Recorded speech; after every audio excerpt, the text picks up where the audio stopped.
I have 7 o'clock. And if staff is all ready, it looks like CNET is ready. I will go ahead and call to order the Board of Supervisors regular meeting for Tuesday, October 1st, 2024. If we could all rise for the Pledge of Allegiance. I pledge allegiance To the flag of the United States of America and to the republic for which it stands, one nation, under God, indivisible, with liberty and justice for all. Okay, and we'll go to the manager for announcements and roll call. Thank you, Madam Chair, and thank you to members of the board, staff, and the public for joining us this evening for the October 1st Board of Supervisors regular meeting. This meeting has been properly advertised in accordance with the Pennsylvania Sunshine Act as a hybrid meeting with the option to attend virtually and in person here in the main meeting room. If you are in attendance virtually using the WebEx platform and wish to speak on behalf of an agenda item, please say your name, municipality of residence, and the topic you wish to speak on when the chairwoman calls on you. If you are attending in person with us in the main meeting room and wish to speak on behalf of an agenda item, please address the board at the podium and state your name, municipality of residence, and the topic that you wish to speak on. Prior to commencing the meeting, I have a few short procedural items to cover. First, members of the public attending using the WebEx platform are asked to remain muted to prevent any ambient noise from disrupting the meeting. If a member of the public is acknowledged by the chair, please unmute your microphone for your question or comment. Secondly, board members are asked to indicate their name when motioning or seconding a motion so that the minutes may accurately reflect the action taken. And finally, a roll call of the Board of Supervisors will be taken to ensure that all members can hear and interact using the WebEx meeting platform. Please indicate that you are here when your name is called. Ms. Strickland? Here. Ms. Stevens? Here. Mr. Thompson? Here. Mr. Patterson?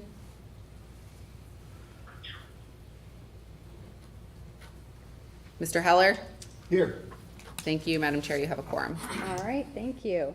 We'll move to public input, and this is an opportunity for anyone attending to present comments to the board on an item not on tonight's agenda for up to 5 minutes. We'll go in the room first. Not seeing any, and looking online, not seeing any. So we will move on to approval of minutes. Tonight we have one set of minutes from September 17th. Were there any changes needed to those? And if not, I'll take a motion to approve. This is Matt, so moved. This is Patty, I'll second. All those in favor, please say aye. Aye. There's a small delay. Oh. That was for what? I apologize. This is for the meeting minutes. Did you have any changes?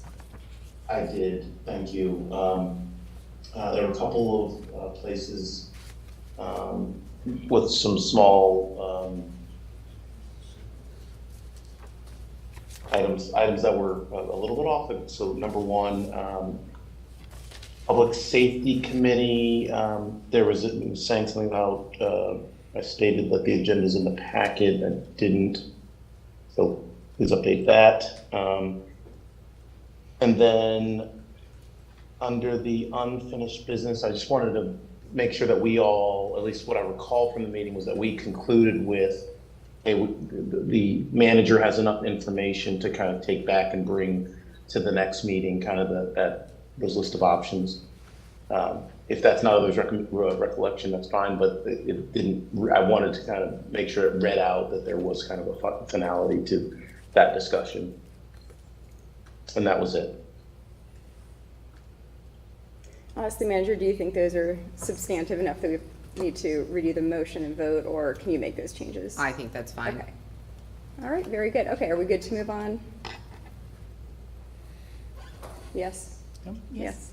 Okay, and we did, so that's fine. Omari, those changes will be reflected then.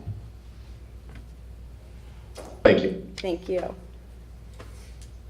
Okay, we will move to, if you have an older version of the agenda, we did have the Parks and Recreation Authority report on, but Mr. Gracie Griffin won't be here this evening, so we'll likely have that at one of our next upcoming meetings. Under special reports and acknowledgements, this month is Hispanic Heritage Month, Domestic Violence Awareness Month, Filipino American Heritage Month, German American Heritage Month, Italian American Heritage Month, Polish American Heritage Month, and celebrated this month are Rosh Hashanah, Yom Kippur, and Diwali. Next, we will move to the Ferguson Township Strategic Management Plan, Step 4, Management Audit Report to the Board of Supervisors. And that will be presented by Mr. John Trant and Lawrence Christian from Strategic Solutions. Thank you. In front of you tonight, board members, you have a hard copy of the PowerPoint slides that our team is going to walk through, as well as a copy of the draft report. That is a work in progress. Our plan for tonight is to present Step 4. You already heard Steps 1 and 2. Step 3 is not needed. So tonight's Step 4, the management audit. So we'll review that with you, and Lawrence will talk you through our team as well, most of whom are remote, and Lawrence is here in person, obviously. Madam Chair, Vice Chair, members of the board, Township Manager Centrise Martin, staff, ladies and gentlemen, thank you so much for the opportunity to come before you, provide this Step 4 presentation for the stamp for Ferguson.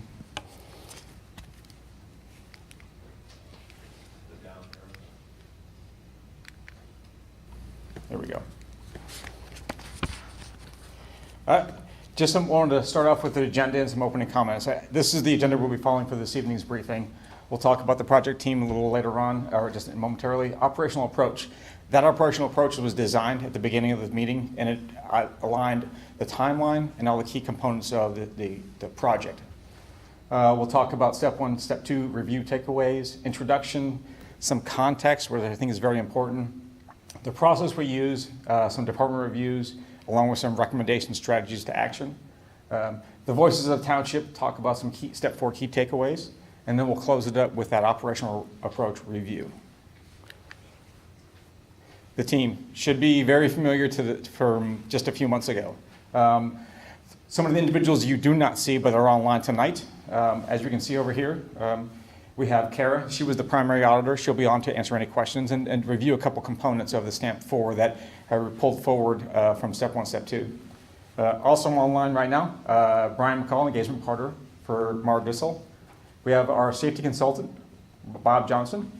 And there are 2 other areas right here that LL Architectural, Matthew Brindmore, was on site and was able to provide some of that space utilization planning report that is also in the main report. And also the stormwater fee management utility review was done by Dan Dieseroth, president at Gateway Engineers.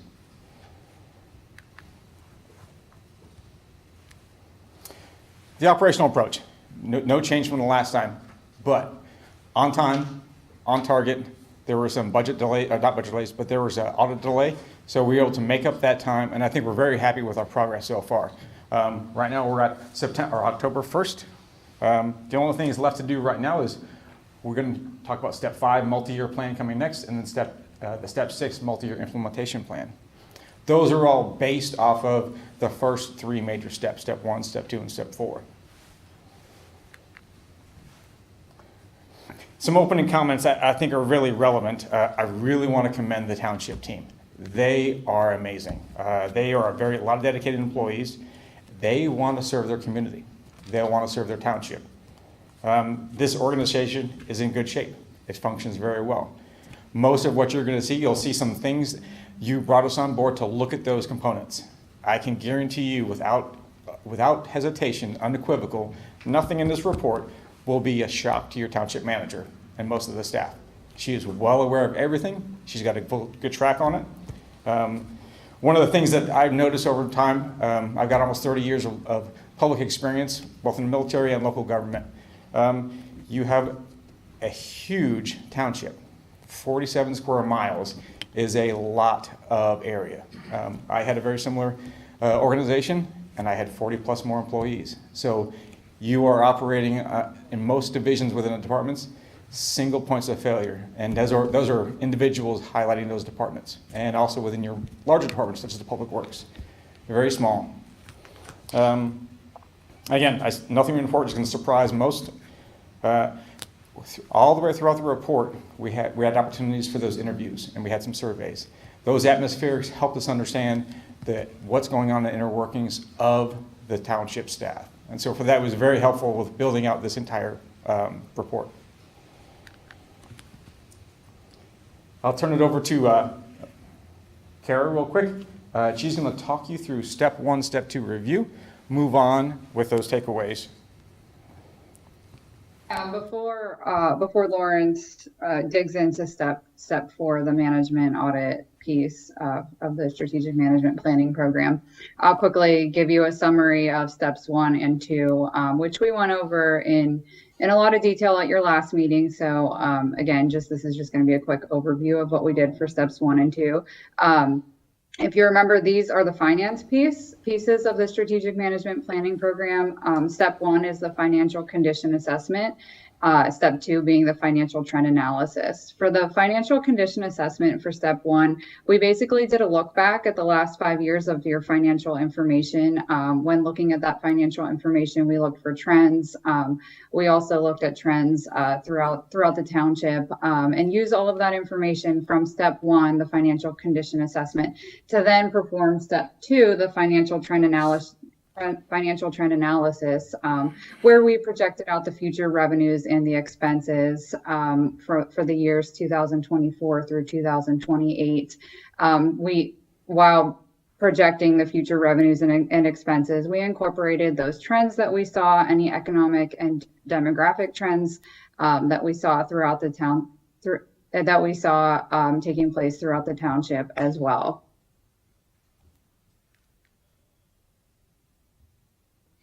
And Lawrence, do you want to skip to the next slide, and I can give you a summary of the takeaways from steps 1 and 2 that we did go over at our previous meeting, but again, I'll just give you a quick summary of those takeaways. There we go. Okay. After performing steps 1 and 2, there were a few items that we noticed when looking at all of the financial information for the past 5 years, performing projections of the financial information over the next 5 years that again we went through in detail in the past, but again want to give you a summary of and bring to your attention again at this meeting. The first item on the list of the key takeaways is the real estate tax rate increase. What we saw when looking at real estate taxes is, for the most part, your real estate taxes are very consistent. They've been consistent for many years because the rate has not changed in many years. What we did see as well is when looking at the assessment and the properties maintained in the township, we didn't necessarily see any large growth. Without the large growth and without an increase in the real estate tax millage, real estate taxes just aren't going to increase. So our recommendation and our one key takeaway from steps 1 and 2 was potentially for the township to consider an increase in the real estate tax rate. We also looked at expenses of the township. The major expenses of the township from our review were the personnel expenses and also the capital expenditures. We saw that personnel expenses have been increasing, which is expected, which goes along with the trends of many townships and the trends really of the world today. And we also saw many capital expenditures, many capital projects planned to be taking place in future years from review of the capital improvement plan. So one key takeaway that we have, one recommendation that we had from the financial piece of the stamp was for the township to just be aware of the increases in the personnel costs and the capital expenditures that are planned, the capital projects that are planned to be taking place in future years, and just be monitoring those, making sure that the township has the funds available to cover those increases in the personnel costs and any capital projects that they are planning to have take place in future years. We also noticed that the township doesn't have a formal fund balance policy. So our recommendation from the financial piece of the stamp is for the township to establish a formal policy. That policy would include what type of reserves of fund balance should be maintained, especially regarding the capital reserve fund and the use of the capital reserve fund.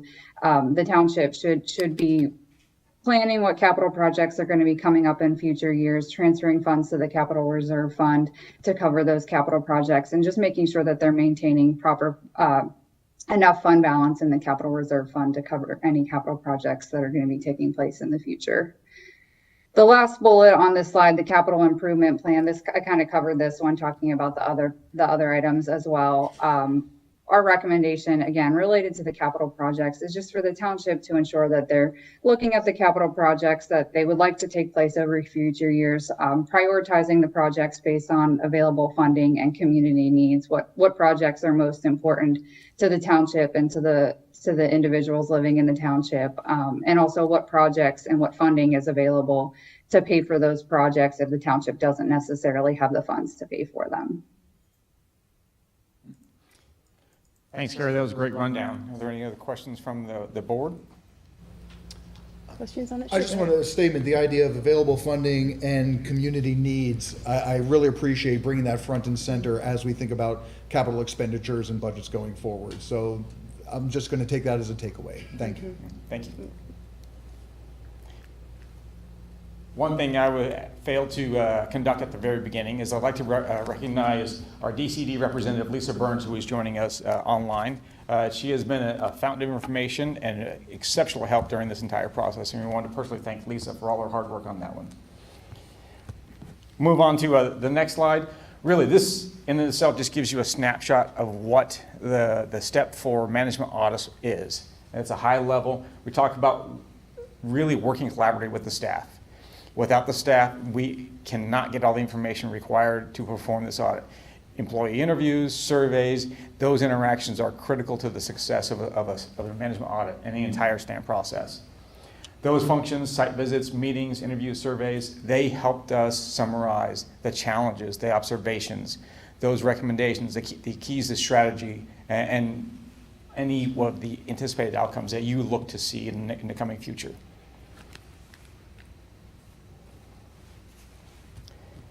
One of the things I want to highlight is you must have a fixed point, and I think that fixed point that we operate off of from Strategic Solutions is 2.5 months ago, the middle of July. That was our fixed point in time where we received most of the data. That was when most of the interviews were done, some of the surveys. So that allowed us to take enough information and start really building out the entire report. If we were to have the sliding scale of constantly moving that date, the numbers would change, the employees would change, so we focused on that one date, and that's the middle of July. So everything in the report is really focused, with minor exceptions, on that particular date, and that helped us remain on task and on focus. One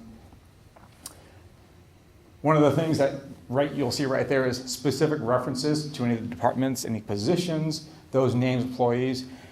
They're not mentioned, because we promised those employees they would maintain their anonymity, and that's very important to us. That helps them be honest and give candid feedback. And so that helped us continue building on surveys and things of that nature. And one last reminder, we are a consultant firm. We came in and to do a specific job. The role of the supervisors and the township manager, reference to the home charter, they're all for personnel and operations, so those questions won't be coming to us, or we won't be addressing them or answering them. That was just kind of a little matter of point. We just want to make sure that is on the record.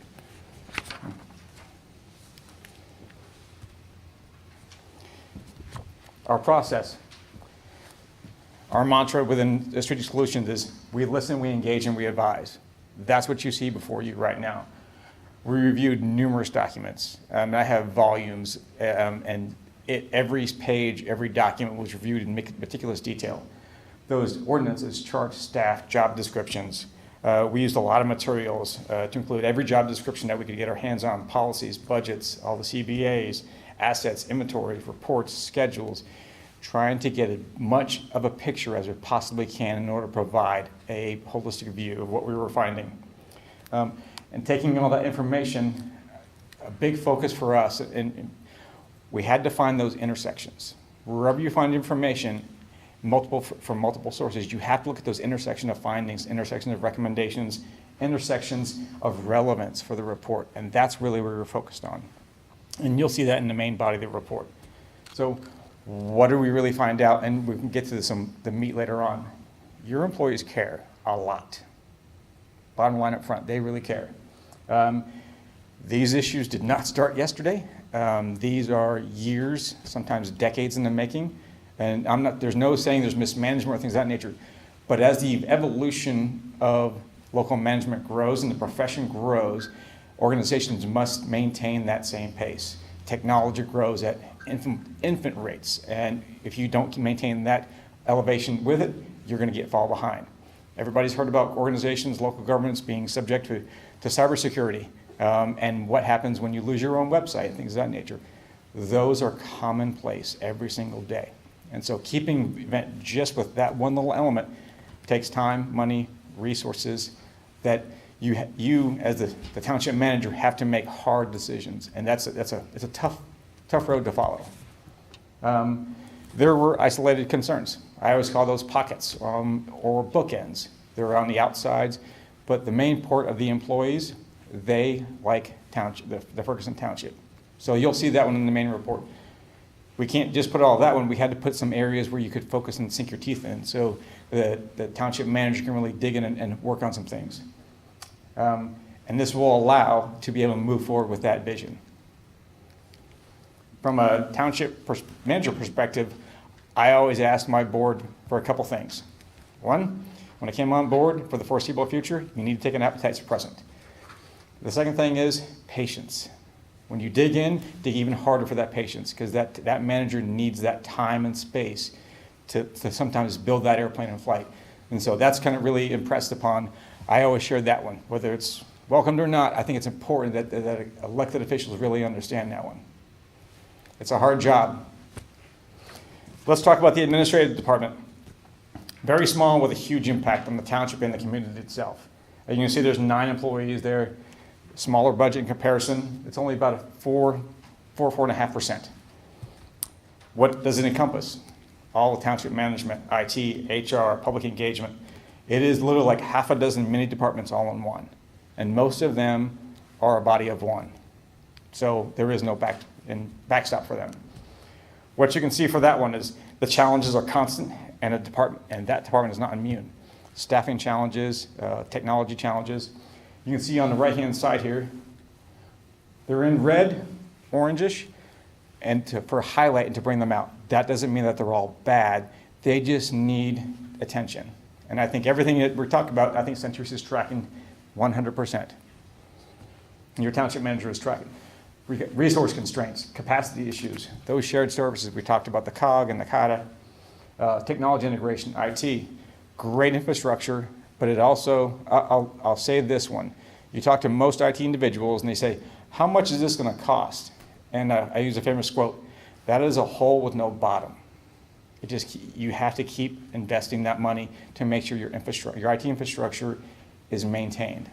It's difficult. That's a very difficult pill to swallow, but that's what you got to do. Talk about HR and talent development. You now have a formal HR department within your township. That is a huge step to centralization of those systems, processes that are integral for the success of your employees. Collective bargaining to a new union in the last 36 months, I believe, 24 months. That is a huge undertaking for any township to take, plus going through negotiations. So again, big challenges, but big opportunities as well.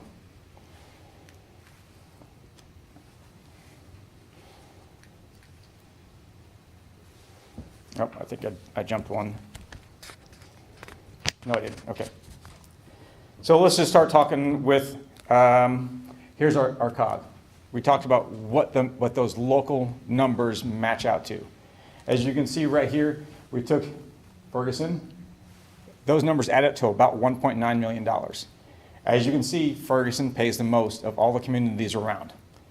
You start talking about percentage-wise, in this area right here, as compared to the other communities, those percentages are on par. Ferguson may be a little lower in areas, some a little higher in areas. What we're not seeing is the metrics and levels of service to be able to compare what you're paying and what you're getting.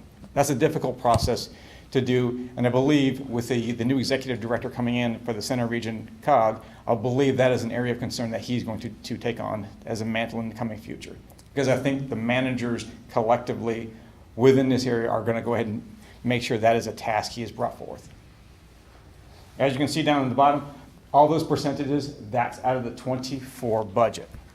So they are relevant to this conversation. Kara, was there anything that you wanted to add on that one?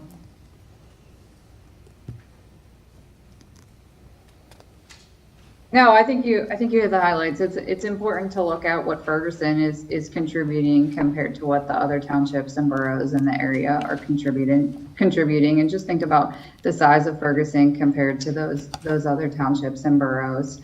And also looking at the increases from 2023 to 24. If you look at Ferguson's, they're pretty in line with the increases that you would see throughout the other townships and boroughs.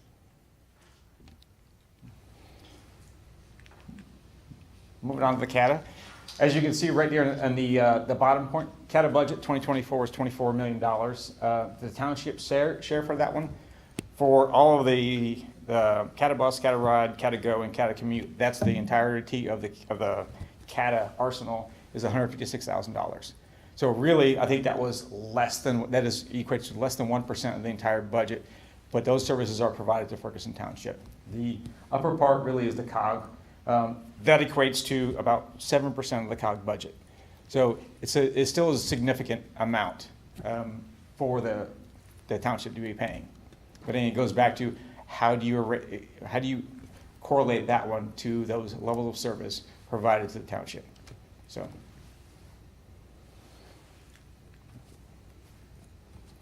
Collective bargaining agreements. We took a look at these. I know you're getting ready to go, or you're in negotiations right now, so we won't talk very specifically because those can be kind of sensitive. Some of the high points, we talk about wage increases, overtime call-out, pension on the right-hand side as well. Very similar in nature to some of the components. Structure wage increases, overtime costs, where you talk about healthcare premiums. For the Teamsters, I mean, your points that I wanted to highlight that are not abnormal across the Pennsylvania. 1.5 times beyond 40 hours. Very standard, very normal. Nothing outside the norm.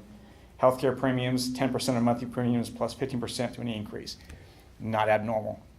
So everything I can talk to you about really is you are in line with every CBA that we're tracking on. Police, very standard as well. I mean, I can go back to numbers and give you percentages. Nothing is outside the norm. So you were well within the normal operating parameters for most collective bargaining agreements. We have one recommendation that we'll share with you later on that our public safety consultant identified within the police collective bargaining agreement that we want to bring forward for your consideration. So what I'm not going to do is I'm not going to go through all 57 recommendations. We would be here until midnight, and I don't think anybody wants to hear me speak that long. So what I'll talk about, some of the key components that we're just bringing forward for tonight's meeting, and the rest of them are in the base report for you to digest. Talk about some of the M1, which is the management one recommendation. So that's really for the township manager. A lot of the atmospherics, as we like to call them, those localized opinions, really focus on communication.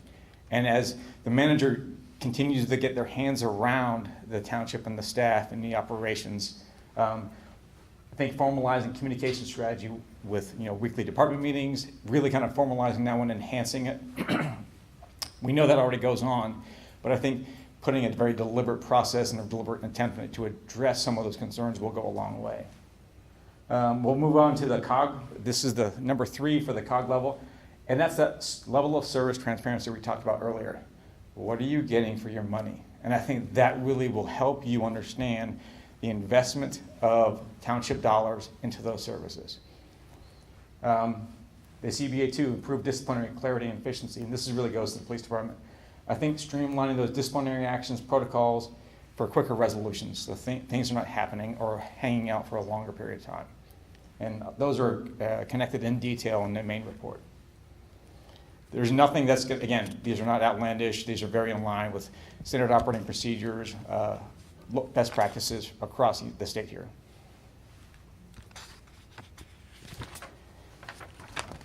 Human resources.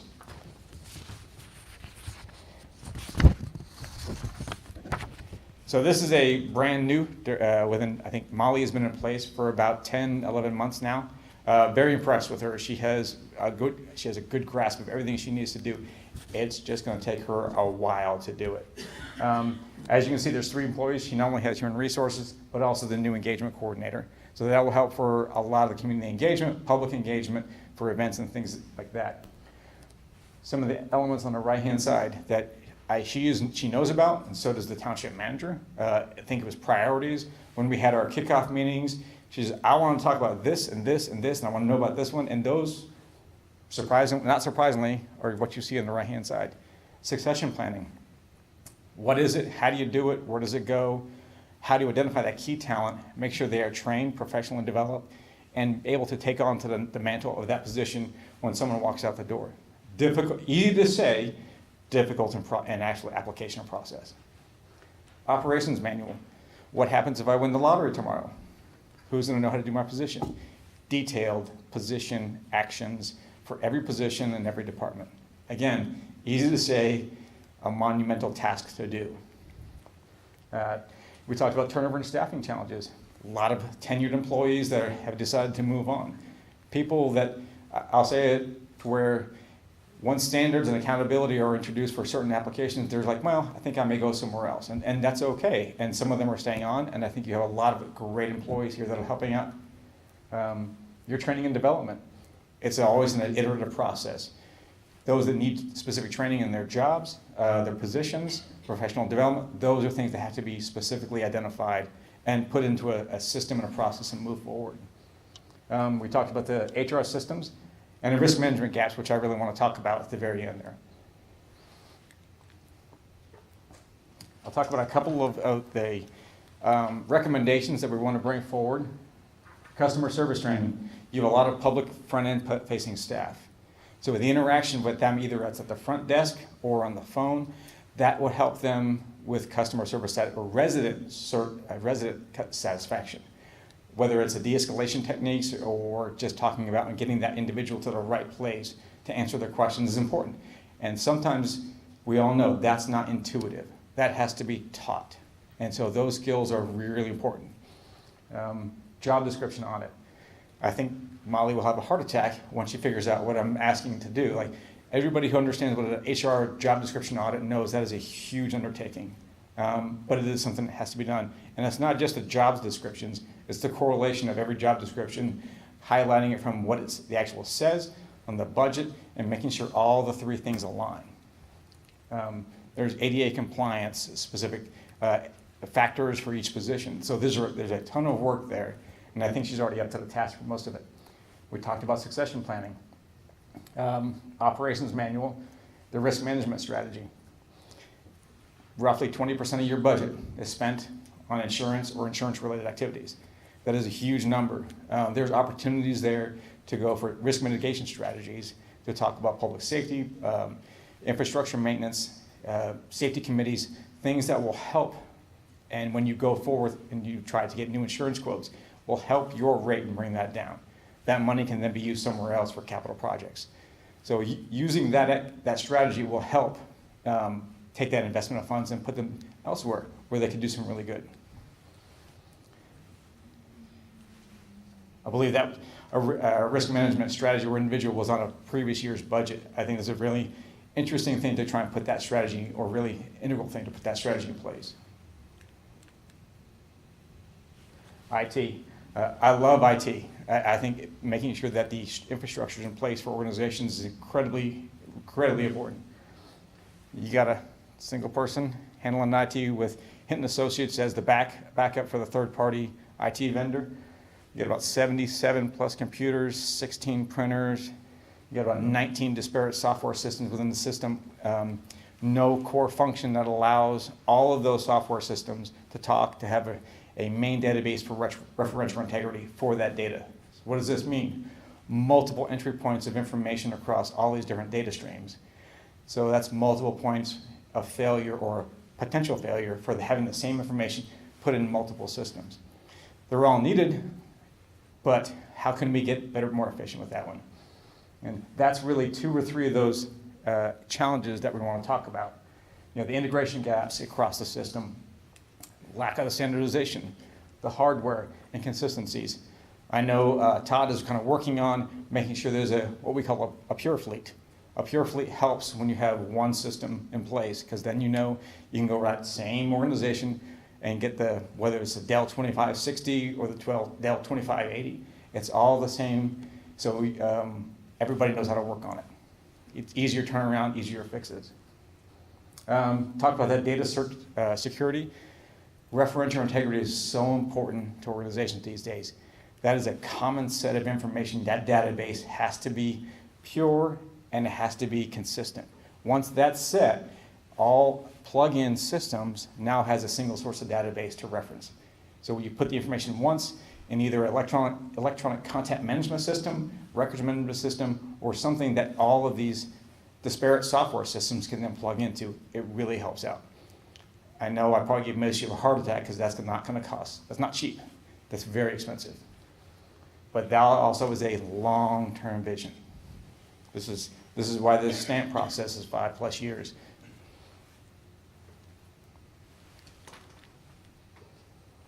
Some of the IT recommendations, comprehensive software audit.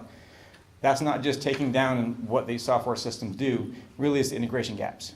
Before you start looking at something like that one, what some type of whole of city software approach, you really need to know what the gaps in the different systems are. That also must be premised on what are you trying to do? Do you have too many software systems?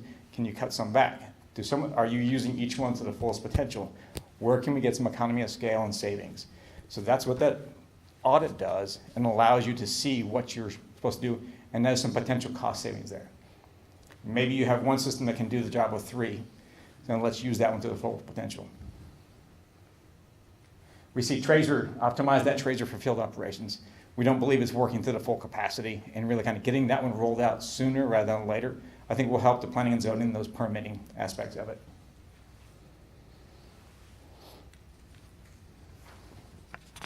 Finance. 5 employees, just under $1 million, taking about 3.5% of the budget. Director of Finance, Todd is new. He came on board 10, 11 months ago. He was one of my key points in getting information from the township into our hands, so we can really kind of continue moving forward in the staff. I think everything here, Todd knows. Matter of fact, I'm quite certain, 100% certainty. So that knowledge and that cross-training probably is one of the biggest things that he's identified and is working to rectify. Single positions shouldn't just know their position. They should be cross-trained in other ones. So that gives you depth of action, and also in case someone goes on vacation, they have personal lives. So you want to be able to have that in the background. Vendor management. I think that was one of the key components that Centrise talked us on. Vendors need to understand we need to understand how we use our vendors and manage those. Purchase card, payment processing, bid limits, and fund balance policy was brought forward from the step 1 to step 2.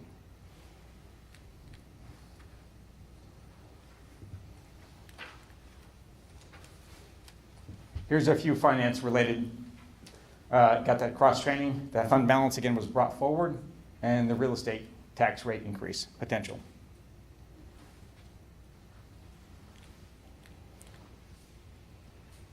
Public Works, one of the biggest, this is, if not the biggest, one of the two biggest departments in there. 32 positions, just shy of $11.5 million budget. That is 43% of your total budget for the year. Over 100 miles of roads. There's a lot of statistics we can kind of throw up there about what Public Works handles. This is just a snapshot. Staffing and resource allocation, fleet management, workload, leadership vacancies, the stormwater management program. I had, in my 2 communities ago, for a lot less size of a community, I had a lot more Public Works. So my hat's off to that department for the operations they do. I think there's a lot of work going on in that particular department. Fleet management and aging equipment. When I received the inventory assets, it's good. It's an Excel spreadsheet, but there's no predictive analysis associated with that spreadsheet. It captures current cost, current year, and it has parameters and assumptions. We all assume 15-year life cycle maintenance for a particular vehicle. Sometimes if the maintenance cost is low enough, you can push that out. Sometimes if you have one that's exceeding the normal cost parameters, you need to go ahead and move that one on. That fleet management software allows you that flexibility. It tells you when you should be doing maintenance, how often, number of hours in the engine, everything that you need to do that one. It also helps with the capital purchase program. It moves that particular department forward at a pace consistent with what's going on. And it doesn't require the huge amounts of human investment for time. All of your services go into that software system, and then it tracks it appropriately versus guesswork doesn't really get you all that much. We talked about that workload and leadership vacancies, and the stormwater management program. Here's the 3 that we're going to talk about just right now. Those staffing enhancements. The 3, and like I said, this is as of July 15th. So what you see on the screen may not be still what's vacant, but we will still want to bring those out because it highlights the points of vacancies within the department inhibit the other members of the department from continuing their job to the max potential that they can. Talking about that, we got the road workers, mechanic, public works superintendent. That will help the future public works director have a number 2 in the system to help with the day-to-day operations, management of individuals, the road crews, things of that nature. We talked about the fleet management software and the stormwater fee. Bluntly, it's confusing. There's 48% disparity between the top and the bottom. There's 17 exemptions credits. From a perspective of how do you fix that one, the workload on the administrative staff, the finance staff, the public works staff is far greater than what you're getting out of that particular fee. So there's 2 recommendations. It's an either or, simplify it or remove it entirely, eliminate it, and go for a millage rate increase. So it's a very difficult thing to do. I know no one wants to just abandon something that they've invested time, but when you look at what you're investing in and will continue to invest in, is it worth it?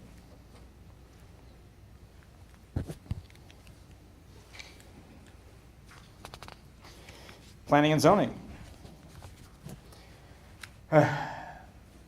Medium-sized department, 6 employees, you're looking at about $500,000 budget, which only equates to just shy of 2%. My boss right now, John Trent, is the interim director. I think that's moving the process to find a formal fill. But those are the elements, you got zoning, ordinance, community planner, economic, and the assistant. I think those are no change. They're very similar to the other challenges that some of the other departments are experiencing right now. And as you notice, everything is in orange, because if I made it green or blue, it's really not going to bring up that same level of something we're working on or something that needs to be addressed. Again, nothing's broken. These are things that just bring to your attention, and it really just helps. There's your planning and zoning. And the zoning and the saldo need help. Let's just take a bite out of that one right there. The amount, I can actually turn this over to John, who talked very, very intricately, and we did a mini audit of your zoning and saldo. I'll just summarize by reiterating what you said. Your zoning and saldo need help. That was a good summary. There are some challenges that are inherent in residents, business owners, developers' ability to interpret and apply the ordinances, as well as staff's ability to enforce them. The permitting process, I think some of these are already on the books and are being worked right now. This will help everything, what John said, residents, developers, everyone to get those permits through the system at a much greater pace, but also helps planning out for the long term. We understand that Ferguson is part of the COG, and you do have a COG-wide comprehensive plan. The inverse of that one is that is a regional comprehensive plan, and it may or may not take into account the requirements that Ferguson Township needs. One of the elements that we want to bring forward as a recommendation is a Ferguson Township-centric comprehensive plan. A lot of those elements are in place, so this is not a huge lift, but what it does, it focuses on the needs of Ferguson over the needs of the greater COG. So those 2 plans, once complete, can be integrated very easily.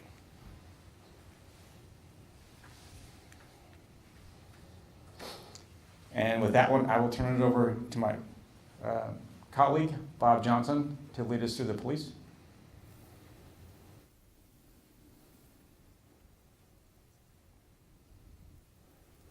You're on mute, Bob. All righty. Hey, thank you for having me. So we'll talk about your PD. I want to first point out that I think you have an exceptional PD. I think the fact that they're accredited is no small task. The fact that they've remained accredited is an even bigger task. Given the number of PDs in the Commonwealth, there are very few that have reached this level. And the beauty of accreditation is that it reduces your liabilities at a huge level. It shows a consistency in training and policy and procedure. So it's a really, really good thing. With that said, I'll hop into the orange highlights here. Some things we identified were the policy report submission. The PD really does need to develop a policy that defines what calls for service require a report. And that's necessary for the third bullet down there with regard to records management. When we pulled the numbers for what the calls for service were compared to what the reports were, there was about a 30% variance. And of all the data that I like in policing, this is probably the biggest data point that I like because it tells you, do I have enough personnel? Do I have too many? Do I not have enough? So with that 30% variance and the implementation of the policy, you can check that against the data you're pulling and go, hey, we had 10,000 calls for service. We have 9,000 reports. Let's check it. Hey, look at that. We have 1,000, or we'll just say we have 800 reports missing or 800 report difference. That's okay, in that 5 to 10% range. So that's a good thing. Electronic scheduling is another big thing that a lot of PDs use. And the key to really effective electronic scheduling is it enhances communication at such a high level. Things like e-schedule enable your personnel to have access to the daily schedule on their phone, on a computer. Everybody can get in there and see what's going on. Days off can be requested. Open shifts can be identified, that type of thing. So e-scheduling is something that the township should look at in a very, very positive manner. Drug and alcohol testing procedures. I'm a little surprised that this existed, given the fact that you are accredited, but the information provided to me was that you follow the drug and alcohol testing procedures for all township employees. It's my recommendation that you define one that's specific to the PD. And in reviewing their policies and procedures, there was a policy that was specific to them at one time. It has gone away. No one can answer why it's went away, but you should have one that's very specific to you. And then lastly, internal investigation processes. Currently, and I apologize, but it escapes me what the name of your board is right now, but a complaint comes in and it's handed off to a investigator. That investigator makes a decision, goes to the chief sends it off to the board, and they decide what the penalty should be. That is then pushed out. The officer who is being investigated can then essentially grieve it at that point. It could be reduced, and then it goes back to the grievance procedure. So an officer has two bites at the apple to lessen potential discipline should he be engaged in wrongdoing. If someone could hit the next slide, that'd be great.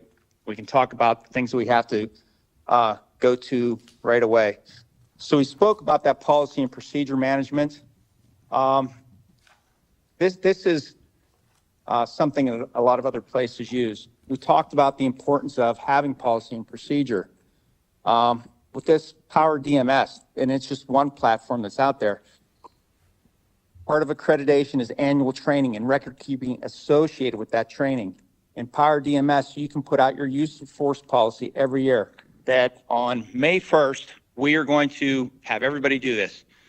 It shows that the person did it, how long they took to do it, and you can also build a test that's specific to your policy and procedure. So then if your officers were involved in a use of force incident, if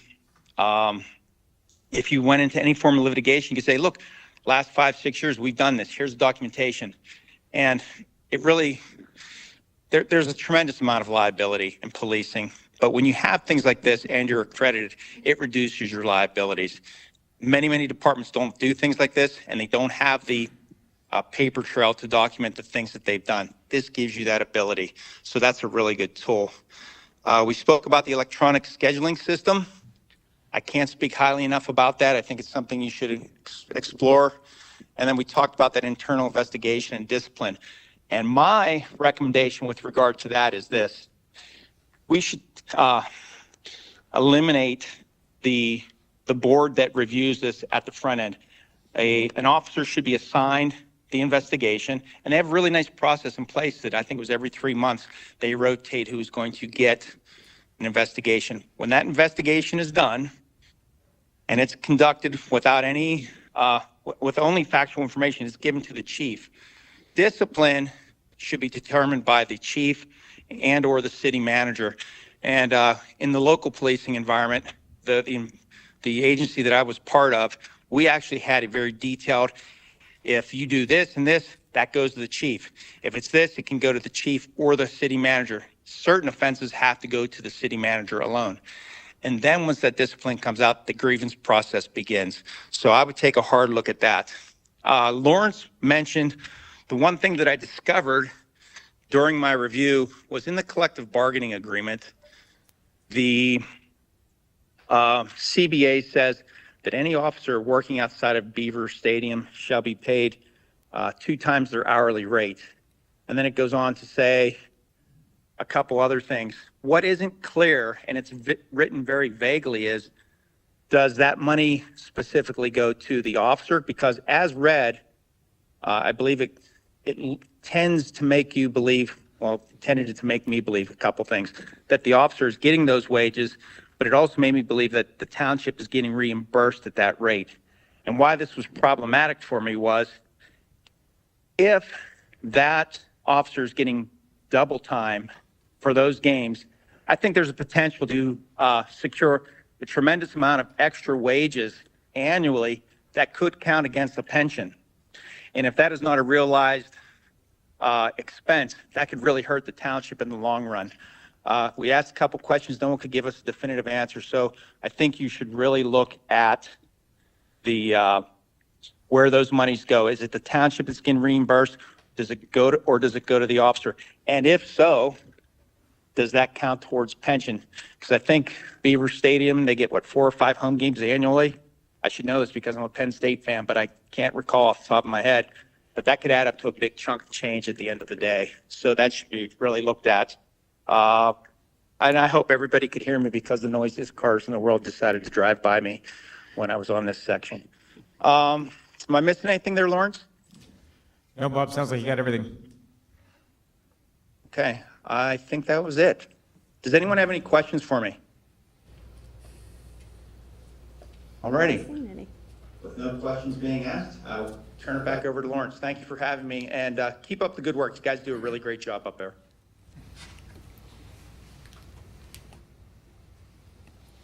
And last but not least, this is a compilation slide of employee surveys, interviews. What we wanted to do is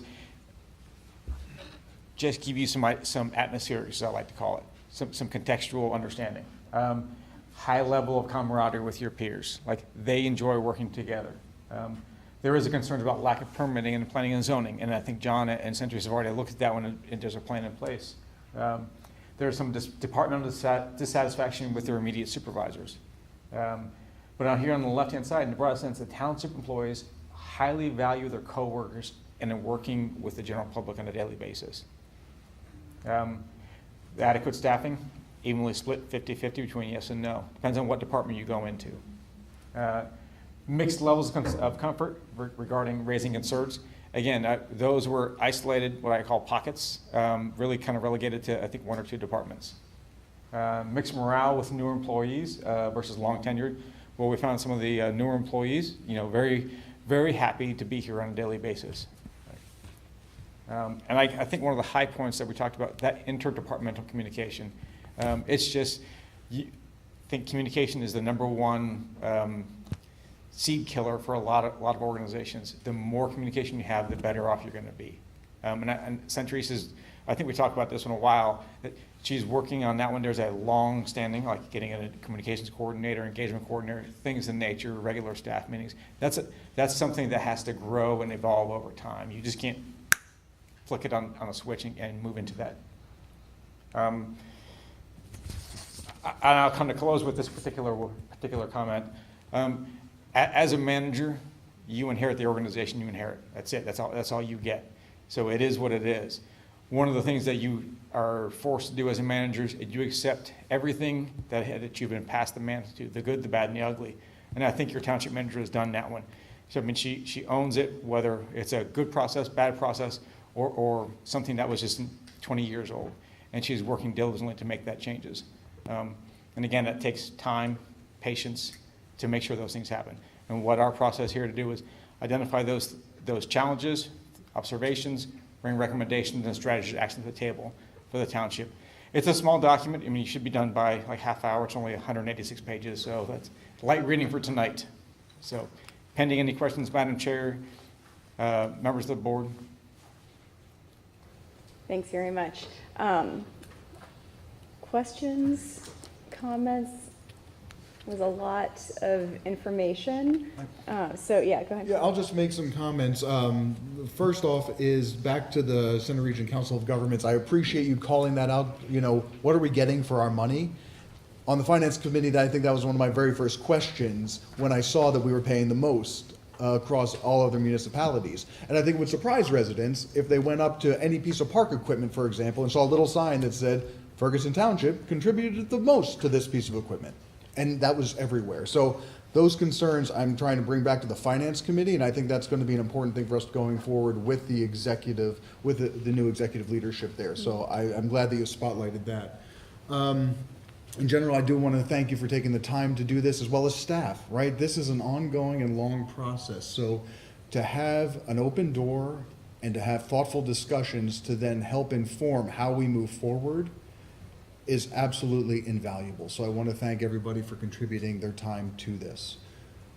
I guess my closing thought, and maybe this is something we can come back to, is now what, right? So what do we see as next steps related to this and the general program? And maybe we can save that for the end as we have comments, or we can answer it now, and it's up to you, you know, how you want to move forward.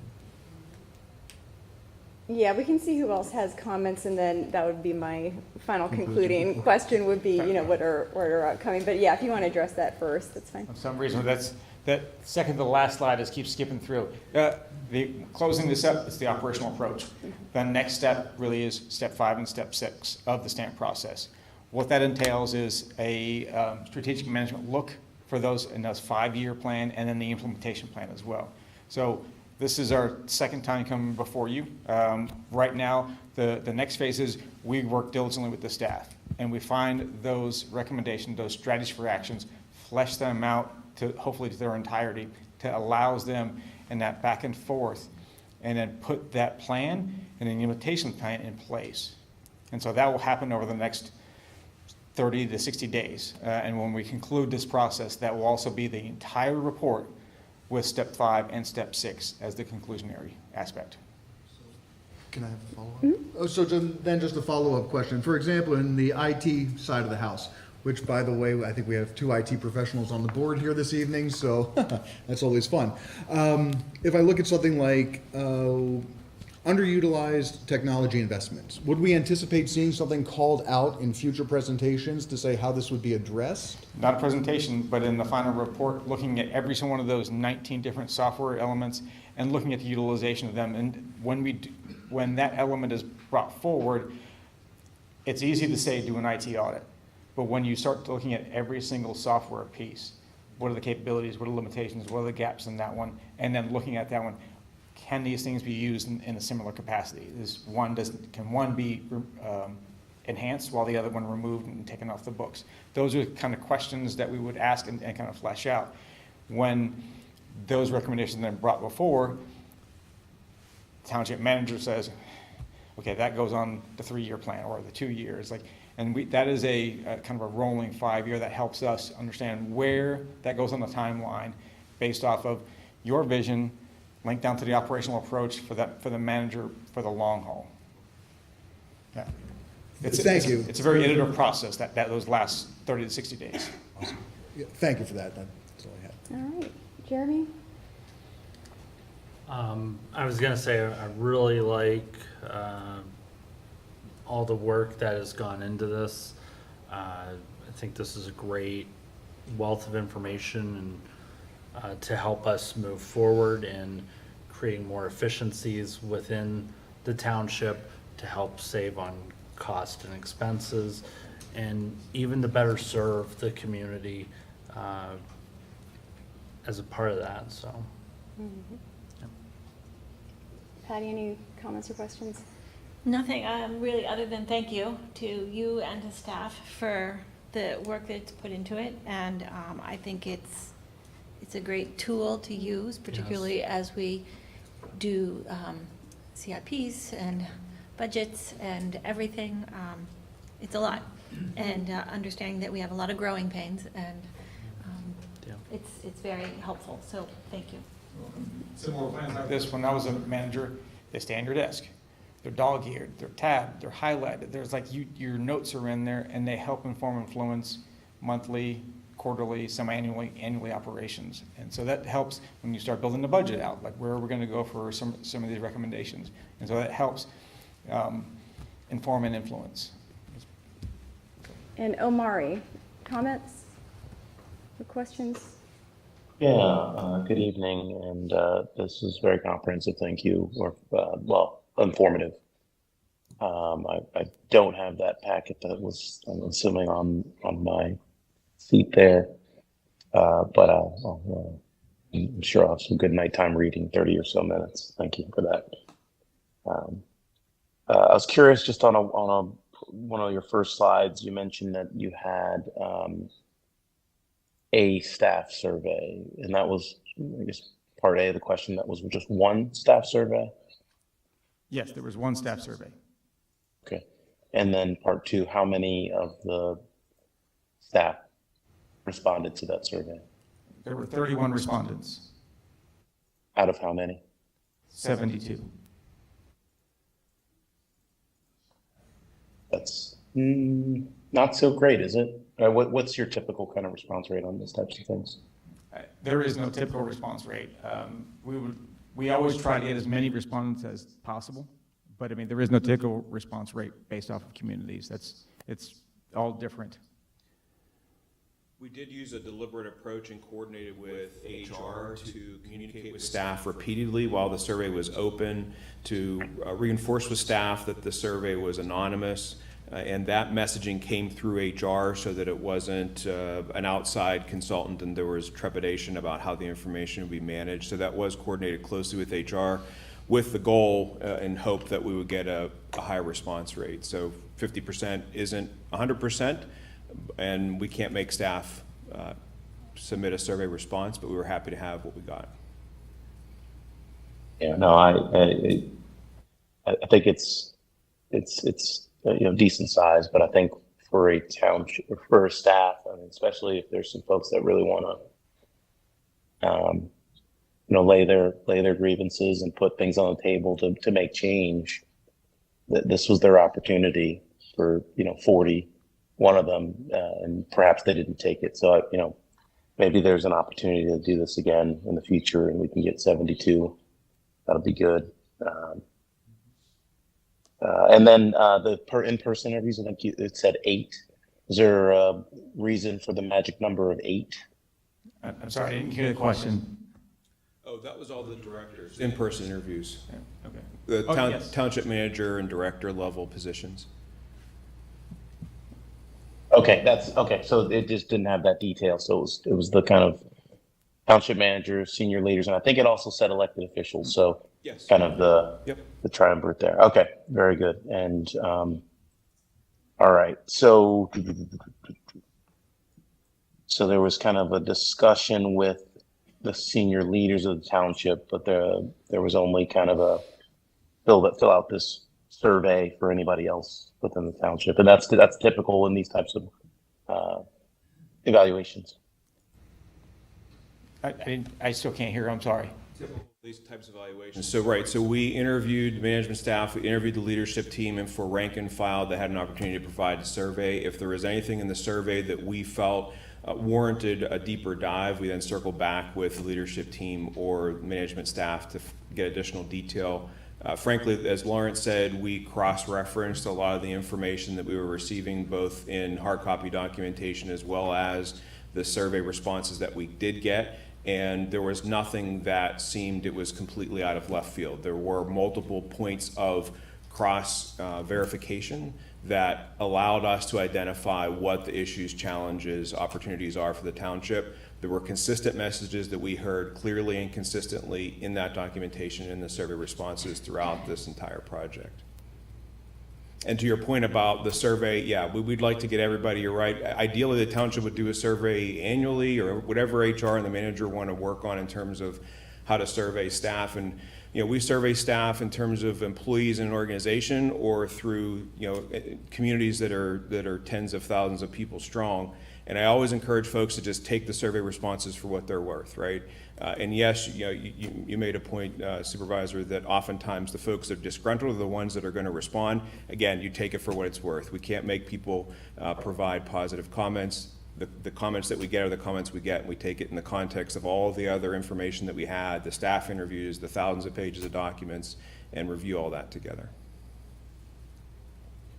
No, I appreciate that. I guess from what I see, I think a lot of the positives that were laid out within this presentation, I already knew. So I am looking for absolutely where are those places we can improve and what's kind of that backup data that says that improvement point. So really appreciate it. And I think that's all I have for now. All right. Maybe email some questions later for the next meeting. Thank you. Very good. Thanks, Omari. And I wanted to give the manager an opportunity if you had any comments or anything you wanted to mention. I have a few remarks that I prepared. It just kind of walks us through a timeline as to how we got where we are. None of this happened by chance. And so following my appointment in April of 2022 to be the Ferguson Township manager, the board had authorized execution of an agreement with GovHR to conduct an organizational assessment and an audit on township operations. And so at the regular meeting held, I believe, June 7th of 2022, the organizational assessment consisted of 6 components: review the administration and finance core functions for process enhancements and efficiencies, conduct an analysis of the human resources function, the IT analysis, a comparative analysis of Ferguson Township's administration and finance and tax department structure with similar sized peer communities within Pennsylvania, as well as analyze and provide options and recommendations. And that report was presented to the board. The recommendations were provided to the township, and implementation has been in progress since. On June 20th, 2024, the Board of Supervisors held a public hearing prior to approving a resolution 2023-26, authorizing the filing of an application to the Pennsylvania Department of Community and Economic Development, also referred to as DCED, for the Strategic Management Planning Grant, also referred to as the STAMP program. The desirable outcome here was that we would have a development of a long-term fiscal and operational plan that identified the fiscal and operational changes necessary to ensure the future of the township's viability. And I lost my spot here, so forgive me.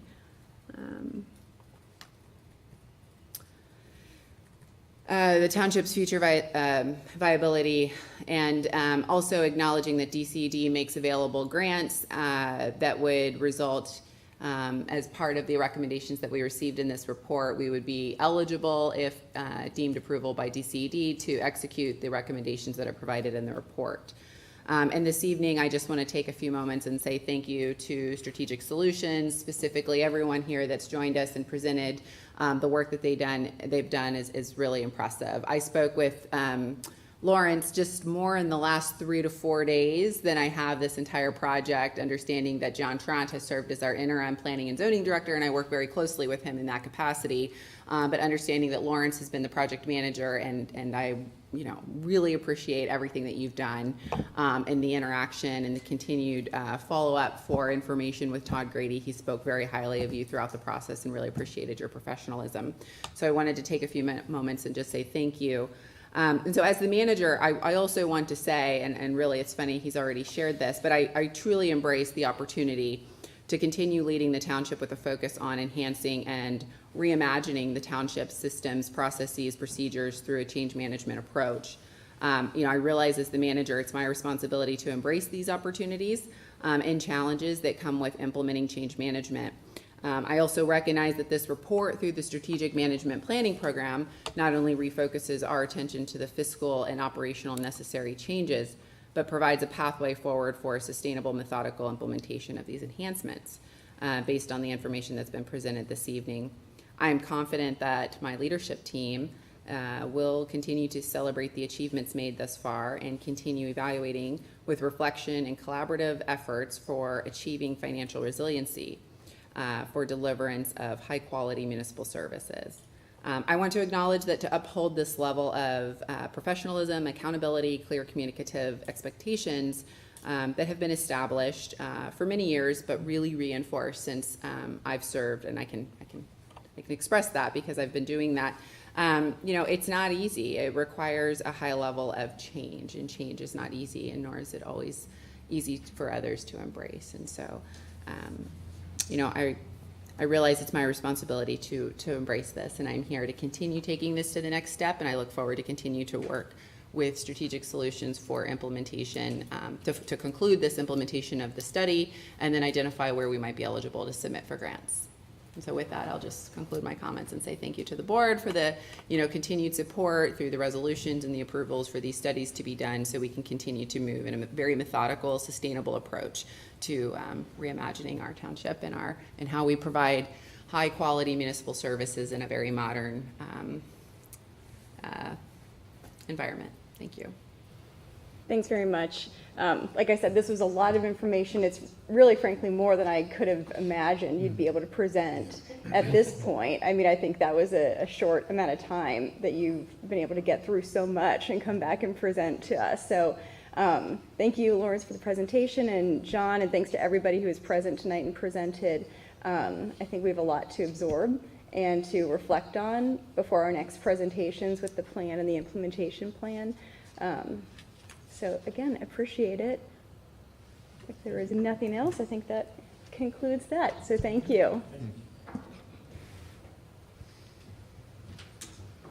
All right, we will move to COG and regional committee reports. Up first is the Finance Committee. Okay, Finance Committee, because that is on the tip of everyone's tongue. Well, I'll be brief with my statements here, and I apologize, there was not a formal report written because we were in the midst of budget hearings, et cetera, so I'll just encapsulate some ideas here.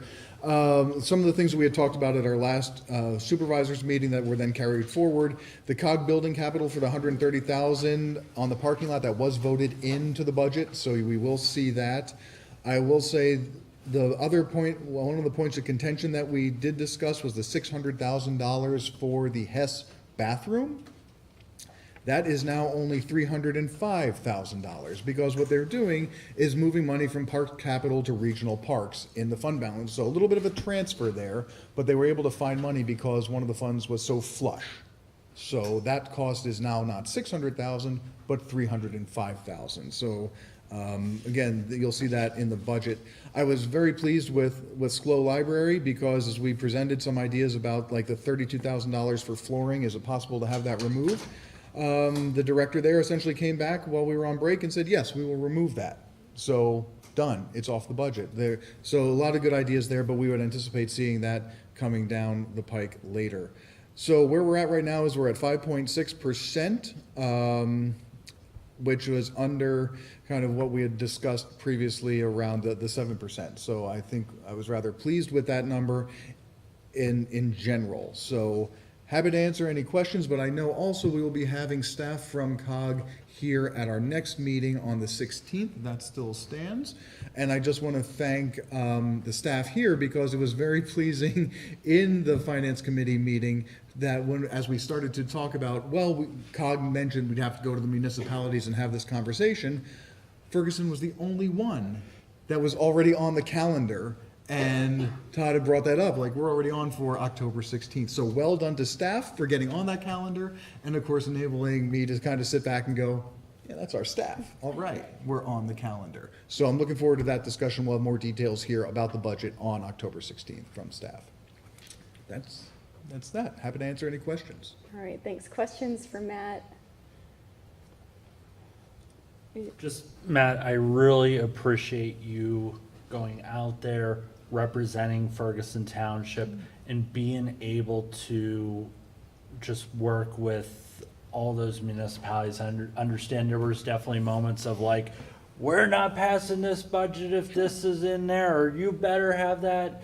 But you were able to, everyone was able to work together, and it seems like the wrinkles did get smoothed out, and I'm very confident and hopeful that it will pass in general forum. So, definitely appreciate that. And, it helps to have those tough conversations instead of just whipping something through. And then, like I said, our concern here has been the budget increases year after year, and being able to address those and, put some balance to it and sustainability. So Thank you for that, definitely Mr. appreciate Thompson. that. And I want to also give you the shout out because I did not mention that the study related to rails and everything, the rail study, has also been approved, and you'll see that in the budget. So I appreciate what you had brought up related to Amtrak and others being involved with PennDOT, for example, trying to figure these things out already. So thank you, and thanks to all the supervisors and staff for providing me with information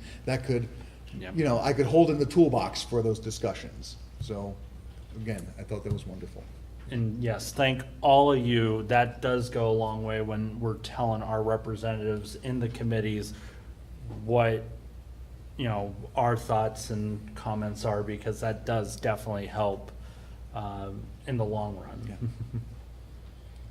Any other questions for Matt? No. Thanks for that. Oh yeah, go ahead, Omari.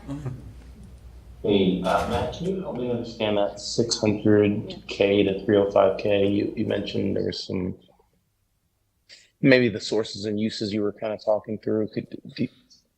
Absolutely. Shall I summarize what I think happened, or you want to restate it? Oh, no, I mean, I'll say what happened was early on in the last day of the budget hearings, it was revealed that there was a surplus in one of the fund balances that could have been used, as we talked about in the finance committee.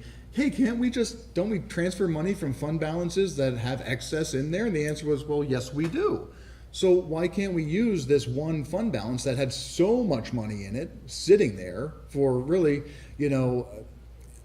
more than was needed for any rainy day scenario, to offset the cost of the $600,000 of the bathroom that probably would have caused Harris Township to back away from the budget and, not vote on that, and maybe others would have come along. So there was some strategic decision that had to be made there. And the answer was yes, we could. And they moved $295,000 from Parks Capital into the regional parks component, which then offset that $600,000 and brought it down to $305,000. So this was money that was already spent, that the municipalities already contributed, that $295,000 transfer. So the budget is still $600,000 for those bathrooms. One of the sources, instead of $600,000 coming from the municipalities, it's $295,000 coming from a fund that was already funded, and $305,000 of new money from municipalities. Is that accurate? Precisely. Okay. So I think the conversation we had on that, though, was that we just weren't enthused about the bathrooms, period. And so they're still in there. And for the same budget amount, just different sources of funding, which arguably is still the municipalities. Yeah, you're absolutely correct. And I know when we had left that conversation here at the supervisors, we said, but if we kept it under 7%, it could be okay. And now we came in at 5.6. So that allowed me, I think, again, a little bit of wiggle room in that discussion to say, okay, this is okay. Especially when we saw, again, other areas that were willing to go ahead and contribute differently and have other conversations. So that's why I felt pretty good leaving there with that final percentage. No, I echo your good feeling. I would just, when do we talk about the calculator? Because that at the end of the day, when does that discussion come about again? I think it'd be good for folks. I'd have to pull up the reports, but I believe it was maybe February or March when I'd started asking, well, tell me about that equation, right? That we keep referencing. How's that calculated? Oh, do we count students or don't we count students? And when I say we, I mean the borough. And You're talking about the college. formula. The formula, Yes, that's, yes, I'm yes, sorry. okay. The formula is what I'm talking about, Omari. I think that's what you're referencing. Oh, as yeah. well. Okay, yeah, so when we think about the formula, how's that actually calculated? How are students calculated in there? And when you start, we did have comparisons by the administration, by finance committee, showing us what happens if students are counted, what if they're not counted, et cetera. So I think that information would be good to have a foundational understanding of how the formula is used, but now we have to have a deeper conversation as to, I believe, your point, Mr. Patterson. Okay, now how do we maybe modify it to be more equitable and appropriate for the different municipalities? That's where I would like the conversation to go. And those two meetings, again, I think they were February and March, highlighted the base as to where we are. But I can, again, reference that and find that information for folks. Yeah, and not to get too tangential here, but it's interesting, we pay for, a large portion of all of these municipal parks and the upgrades to them. But then other parts and pieces, it's, pay for your own within your township. And then, there's upgrades in the cog. So I'm as I'm coming to learn more and more, it just seems like there's a little bit of inconsistency in the way that we operate. And so, just ask that we as a unit maybe look out for that and call attention to it regularly. We are 100% aligned, inconsistencies and inequities. So more to follow up on this as I begin to, as we get further along with finance. Right on. Thanks. Matt. Great work. Anytime. And that was gonna be, I had a similar comment, so understanding that there was, this excess in the fund balance that wasn't needed. Now, was that from vehicles that weren't purchased and then were deemed not necessary? Or where did that fund balance come from? It was, again, and I'll just call out what I have here, it was the Parks Capital fund balance, and that included vehicles that were not purchased, et cetera. So there was an offset there. I don't have all those details off the top of memory, but I would just have to point back to that fund balance and the fact that they don't also have fund balance rules, et cetera, and that is something that the executive director is now going to be looking at more closely. I don't know if that answers the question, though. Yeah, it does. So my question then would be, are those vehicles gonna get rebudgeted for this year? No, they are not coming So back. they're just not purchasing that? They're not purchasing. So my concern with using the fund balance in this way is we voted to approve those dollars being contributed for those reasons. Those reasons, yeah. And then they weren't used for that. So my preference would be that those were our municipal dollars. So we didn't vote on this and it's being contributed to this now. So either that fund, my preference would be either that fund balance is held there and then we separately vote on how that's being allocated, or, recognizing that it was voted upon for that use. So, we, along with the fund balance policy, we need to address, how are these funds returned to us if they're not used? Because we're still paying the $600,000 for the bathroom. Yeah. It's just that now we've already paid half of that. So it's not a smaller contribution. So I'm understanding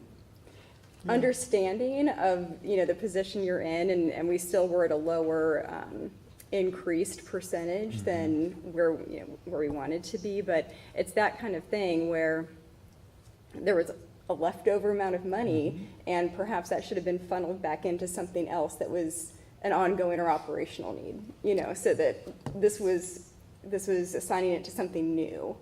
So there's a concern, I guess, I would appreciate reflected back, and I think when we get our Parks Authority report next time, I think that's something else we can communicate, and it's just another reason to really rely on this governance committee to try to figure some of these things out and to have parks consider dividing out some of these fees. So we're paying for services, for maintenance, for participation in programs separately, because this is really just overwhelmingly complex the way this is managed. So And I appreciate that. It is overwhelmingly complex, but I think it can be distilled down to what you had just mentioned, which is, and I'm taking the note back then to finance and through the executive director, to hold the fund balance and vote on how the funds are returned. That to me is a cornerstone of those discussions. So I can definitely bring that back. Thanks. No problem. All right, if there's nothing else, executive committee. Nothing further to add, considering we have had our meeting as well as general forum. All right, questions on executive? And Just a yes. comment, I think I was a bit disappointed with the executive committee bringing something to the general forum without it having gone through at least a couple of other committees. It seems like that's the general process, is you guys kind of make sure the appropriate finance or facilities or parks has seen some of those things, but that whole CBICC,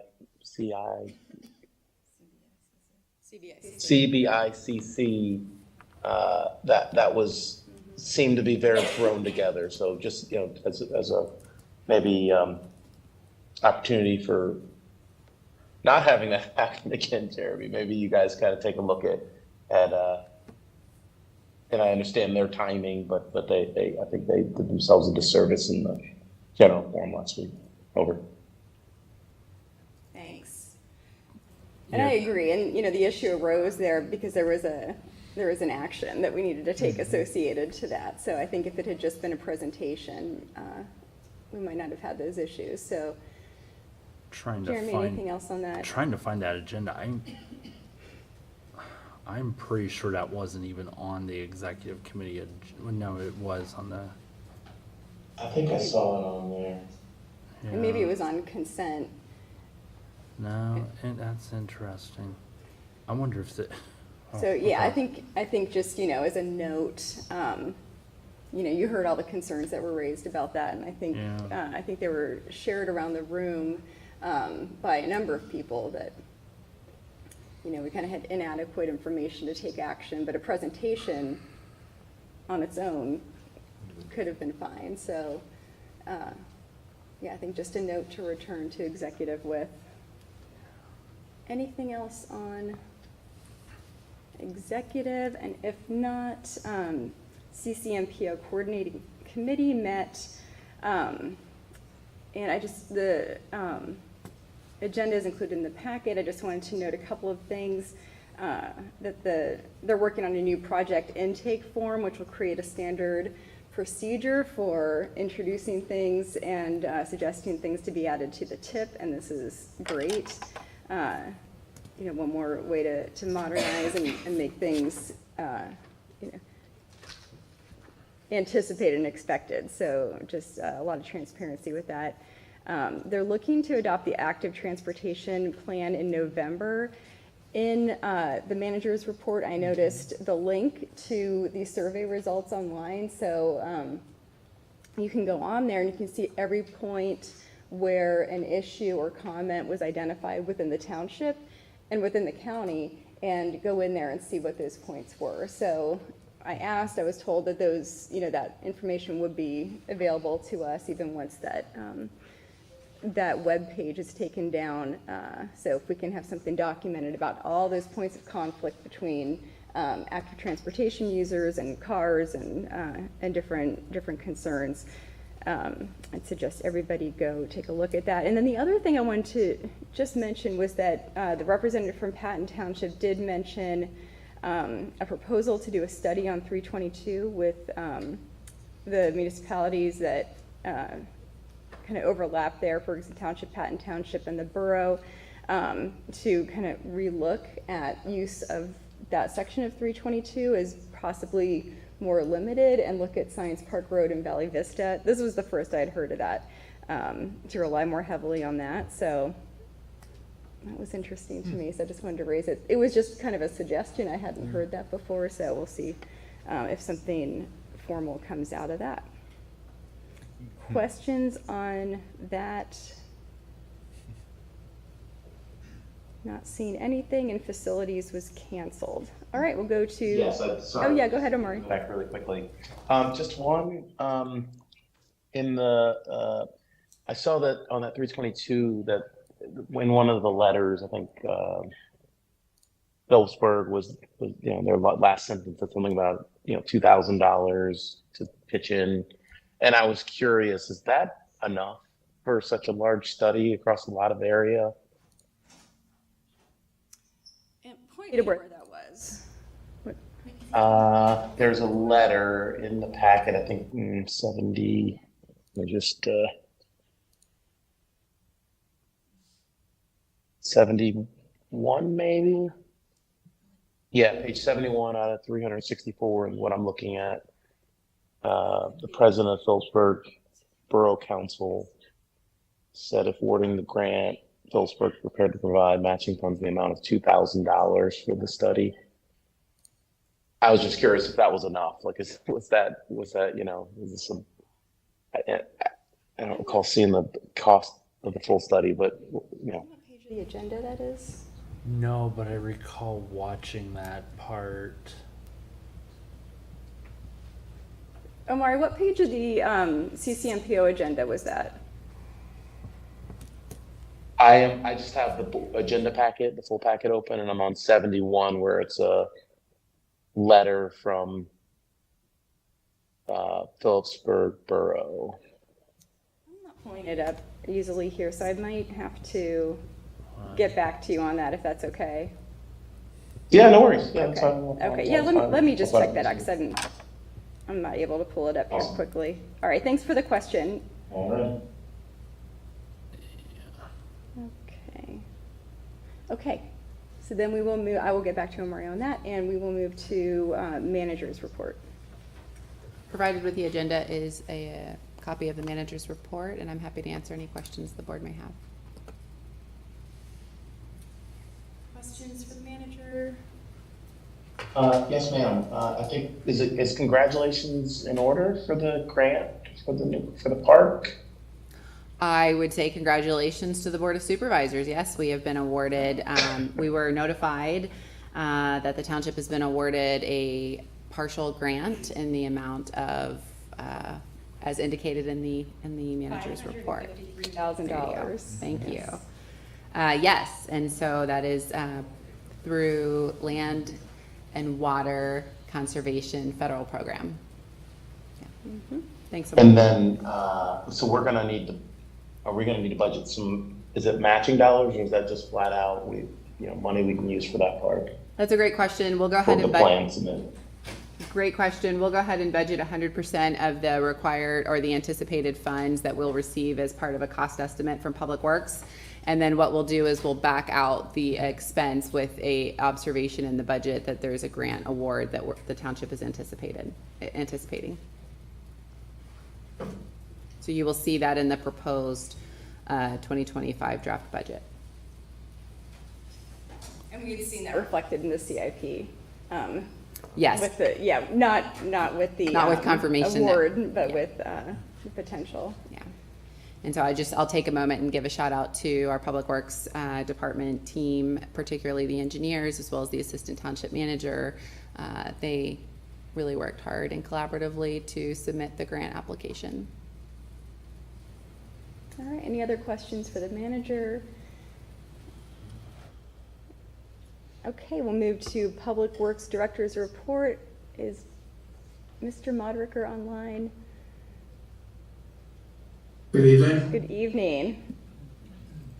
My report is in your packet. I would call attention to item 2 if you hadn't had a chance to read it, and I can answer any questions that you have. All right, questions for Mr. Modricker?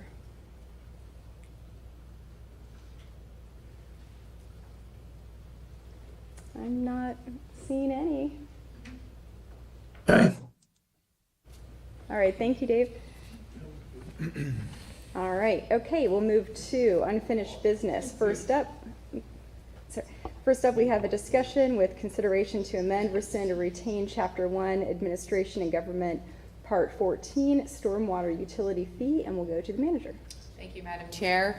I'll acknowledge that at the August 6th Board of Supervisors regular meeting, we had revisited the discussion that the board had during my time out of the office on bereavement leave, discussing the stormwater fee utility ordinance. And as part of revisiting that discussion, it was decided that or there was direction from the board to present a timeline that would detail how the board may continue discussion in a public meeting to give eventually consideration for action on the stormwater fee ordinance.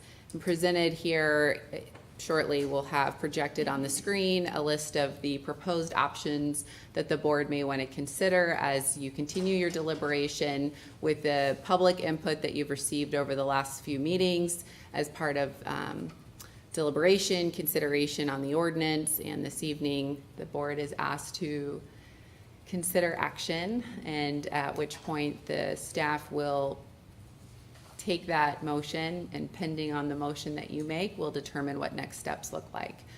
So we've presented a list of the 4 options for your consideration and provided a recommendation for 3 of them, understanding that if the board decided to retain the ordinance as is, no motion is required. If the board would like to suspend the fee set in the ordinance, there is a recommended motion as presented in option 2. The board would like to repeal the ordinance, there is a recommended motion for the board's consideration listed as option 3.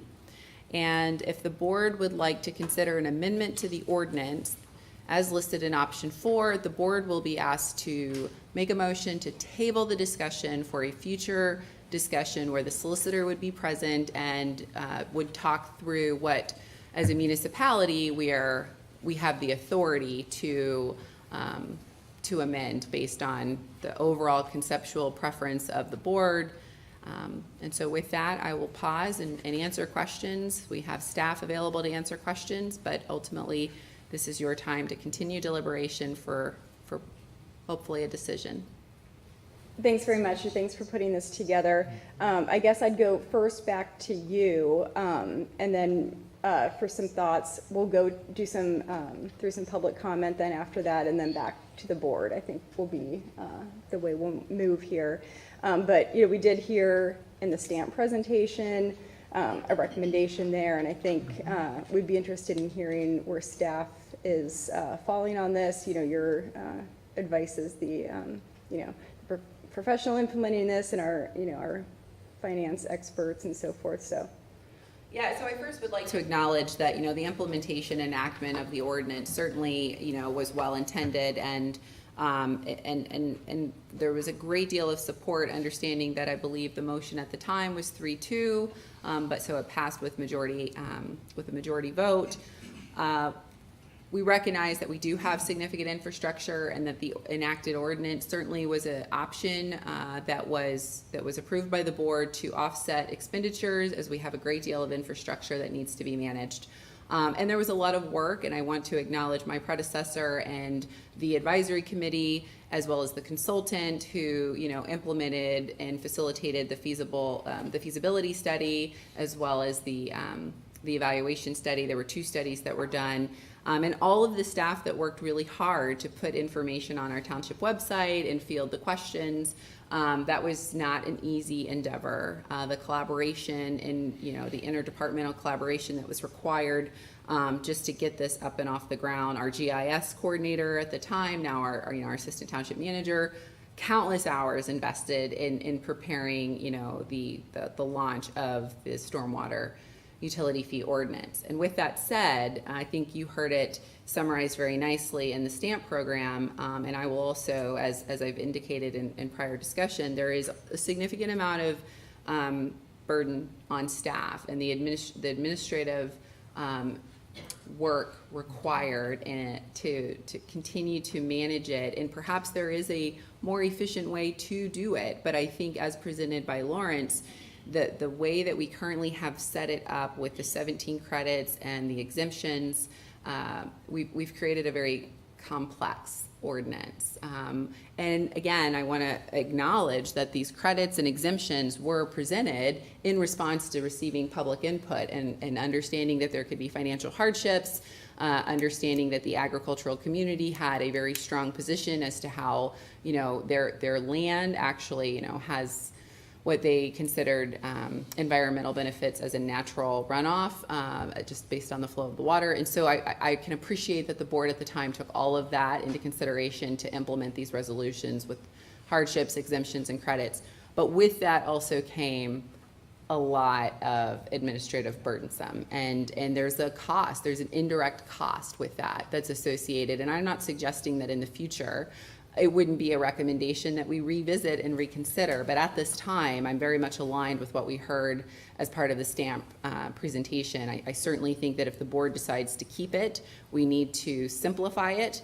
And our solicitor, who is not with us this evening, but would be able to speak more directly on our legal obligations. Like there are amendments that we could make, but they have to be narrowly defined based on what the authority we have as a home rule municipality. There's 3 very specific ways that we could amend it.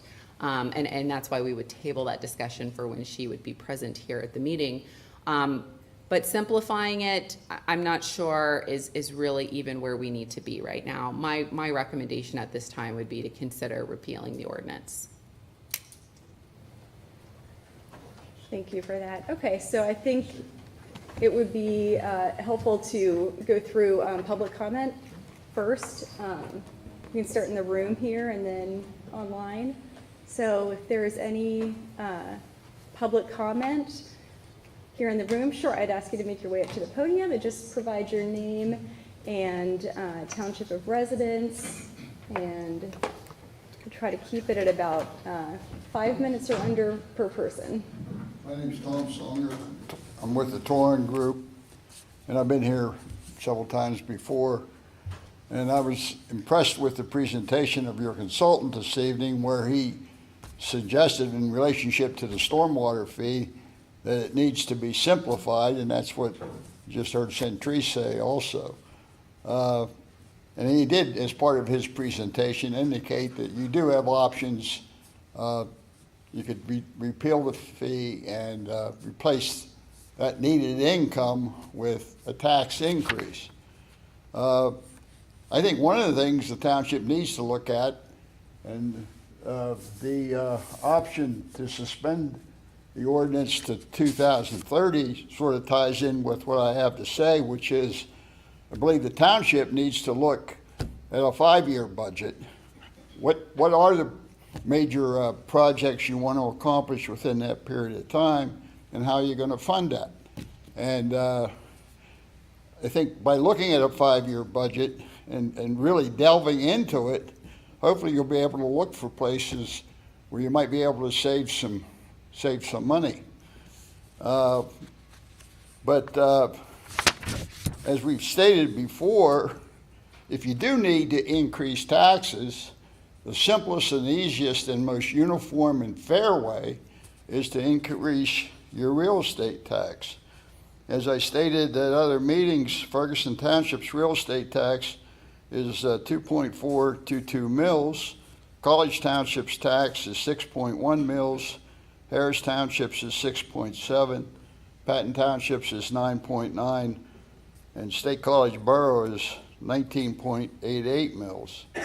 The stormwater fee, as we've talked about in the past, is really seen by property owners as a nuisance tax, and it affects both residential and non-residential property owners. And I think most people, if you polled them, would rather see a tax increase rather than have this fee. And it would be so much easier to administer. There would be no administration costs, really. And as I think Centrise pointed out, and your consultant pointed out, the way credits are given out always seems to come into question. So I think you've heard from many people. They've sent you their comments, etc. And I don't know how many people indicated that they wanted to keep the fee, but I think by far the majority of the people think that repealing the fee was in order. But if you don't want to repeal it, then it's the first time I've seen the option 2. That could be considered, but really an outright repeal is what I and many others would recommend. Thank you for your time. Thank you. All right, next person who has public comment, please make your way up to the podium.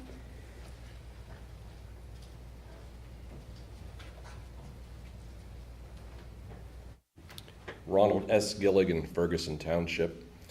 Tom Songer's been one of my very best friends for 30 years, but I don't agree with getting taxed for a stormwater fee that doesn't affect 90% of us. There's 47 square miles in Ferguson Township. We have a farm that was going to be assessed $4,000 for stormwater runoff that we don't have an ounce of water that goes into anything. It has to do with the Ferguson Township stormwater runoff, basin, drain. Neither is Roy Campbell or anybody else that was going to get whacked $4,000, which is now $150, $175. None of this has any bearing on us. I don't see why the 90% out here has to deal with the 10% in here. And again, I don't see why I need to pay $175 and owning multiple properties in the township. It adds up. I understand Tom's position, having commercial properties, it adds up tremendously.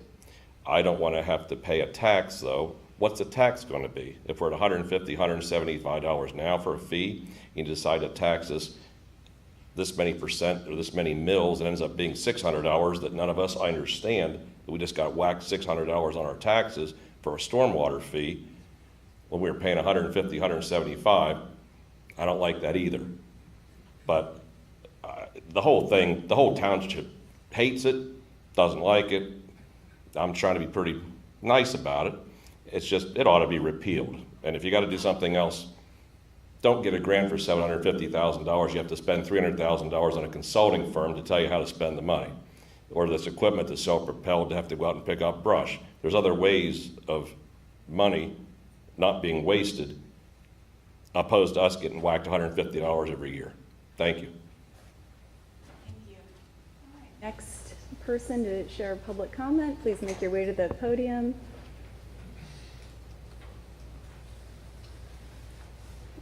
Quick comment. As you talk, use your teacher voice to talk about this tonight as opposed to just your conversation voice so that we can hear all of the conversation.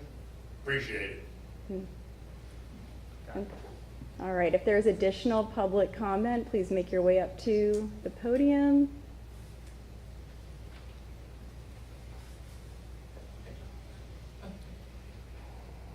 And just please provide us your name and township of residence.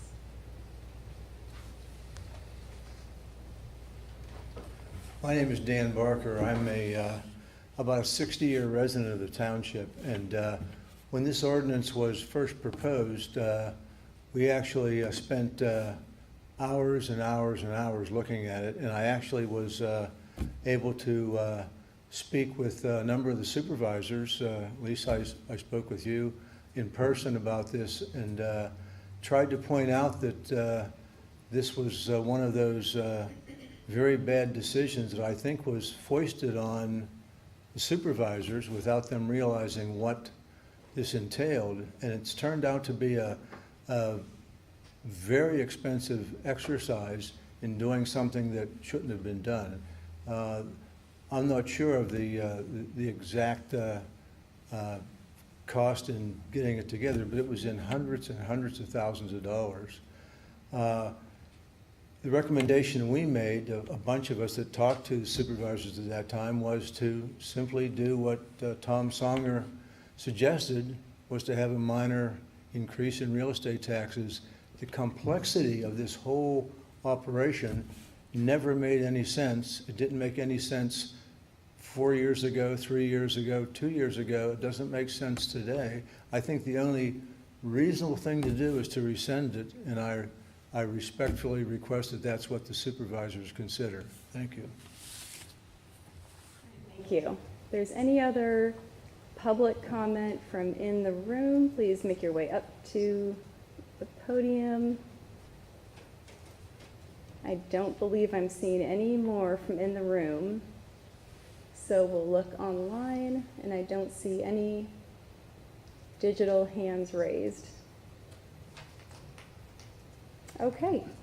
And then I know that, Jeremy, you had had an opportunity to look through all of our submitted comments online and kind of got a good overview. If you just want to hit the highlights of that overview, we were all able to see all of those comments. I don't know if... Yeah, so after looking over the comments, there was a little over 70 received. I was able to determine about 65 of those comments had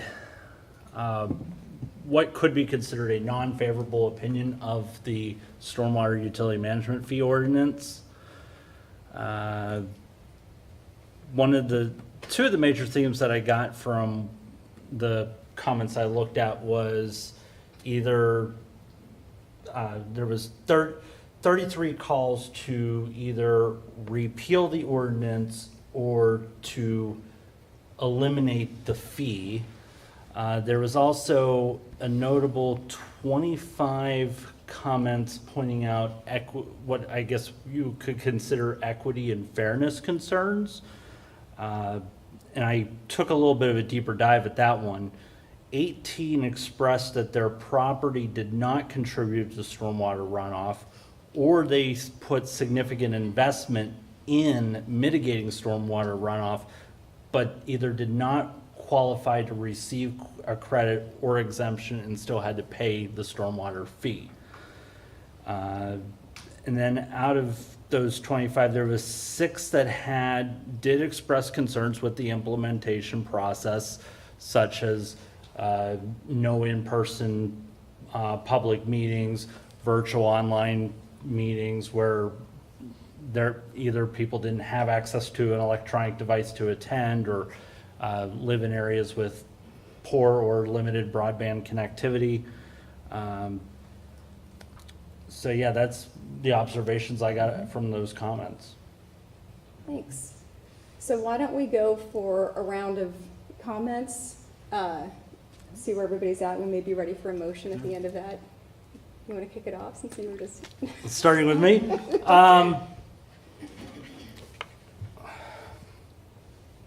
So I appreciate all the feedback that has been received. This was, it was a desire of mine to actually have an in-person meeting because I did hear from many of you in 2021 regarding this. I do find now that we are a few years into this process, there were concerns with the administrative piece, especially on staff workload, but also even the added operational costs, which also brings me into question the cost sustainability, because the way the ordinance was crafted, like maybe 4 years ago, we could have been able to support this sustainably, but the costs have increased so much either through inflation or realization that there was additional steps or procedures we had to take just to make to meet the program plan that was attached with that. I do recall hearing leading up to the adoption of the ordinance that the fee was to address a budget deficit that I think I've found has occurred within our last 5 adopted budgets, but I don't see where that fee is fully addressed that budget deficit. And also our residents have called for us to be very cognizant of our expenditures.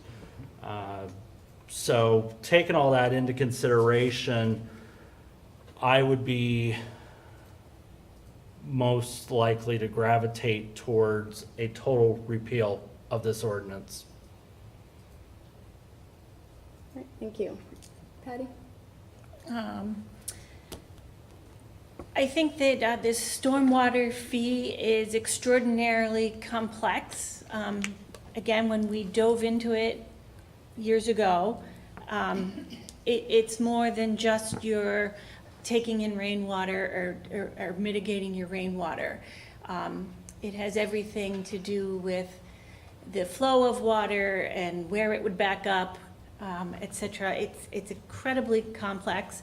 I also see it as something that is probably going to be one of our larger costs in the future as a township. And so I think, in my opinion, there are so many opinions, and I think that was why there were all these exceptions and rules and credits, et cetera, trying to make everybody happy, but then also trying to be fair and respectful of some people have a lot more land than, you know, those of us, as you said, the city people, and just trying to balance out how do we get more revenue with the tools we have in our toolbox. And that was the intent.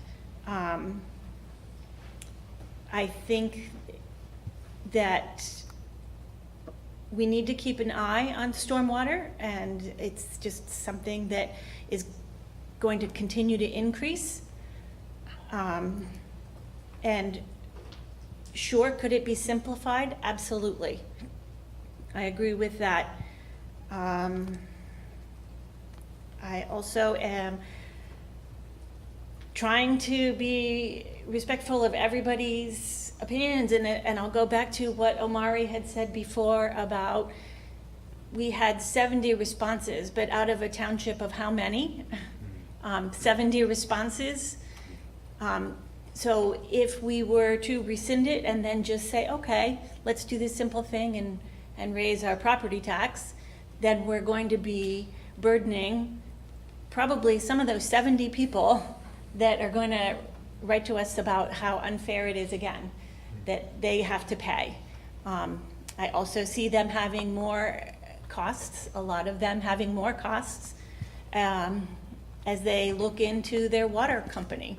So it's a hard decision.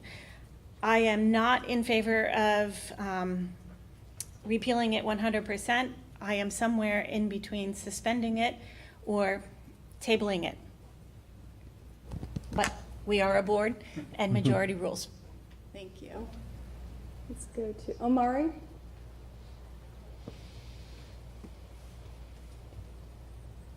Hey, all right.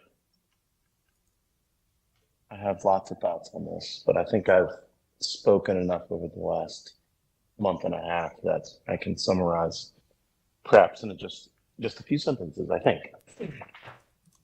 I think fact number one is that we have an unfunded mandate for the township, for the state. And the commentary to that fact is I believe everyone needs to chip in, period. No exceptions, no carve outs, no one gets to not chip in. Everybody should chip in for the unfunded mandate. And yes, I, as most people in the room, don't live next to the duck pond, but we bought duck pond credits to meet the mandate. And so we're all going to chip in to that. I think someone said, hey, Ferguson Township has been a leader. I think there are municipalities not paying their bills, not meeting mandates. We're meeting the mandate, we're paying our bills, and we're going to continue to do so. And so let's everybody pitch in. And I 100% agree that reading the ordinance as it reads today, it is incredibly complex. There was a lot of lobbying going on and people tossing things in. But it was standard government stuff. People, there was an idea and people went and lobbied and more words were added and it made it complex. I agree 100%. But it made it inequitable. And I don't like it. Many people don't like it. So the answer is not get rid of it. I don't think, this is my commentary. It's not get rid of it, but it's to, simplify it. If there's too many words, remove words. Start slicing and make it simple. Everybody pays a little something. And then lastly, regarding public input, I agree with you, Patty. There were 70 people that took the time to go online and share their comments, and maybe, they got some help and reminders from some friends to pitch in. Well, I went walking. I went to my neighborhood. I went to several neighborhoods in a couple of areas and asked the question, hey, what do you think of the stormwater fee? And 100% of the people that I talked to were like, not so bad. it's okay. Not so much. And again, I went to neighborhoods that were not farms, right? I went to neighbors. So I think I'm on the same side of we need to amend the ordinance to make it simple, to make it equitable.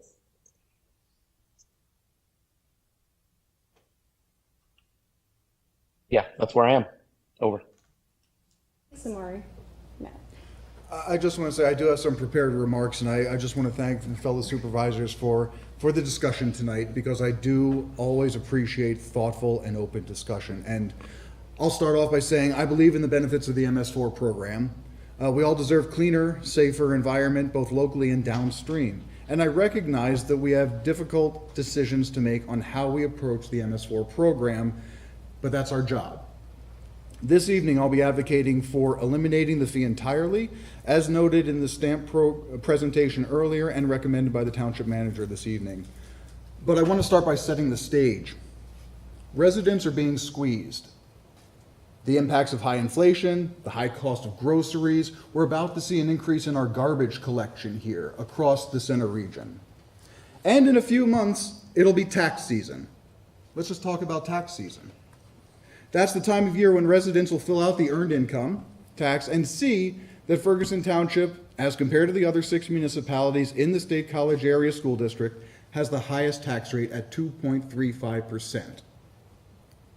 The State College Borough has the second highest at 2.25%, and the remaining 5 municipalities have a 1.45% rate. So I share this as tax season is the time of year when residents will always ask, why do we have the highest tax rate and an additional stormwater fee? No other municipalities have the stormwater fee, but they have the MS4 permits. What makes us special? I know we have answers. You know, we have more miles of stormwater than anybody else, or infrastructure.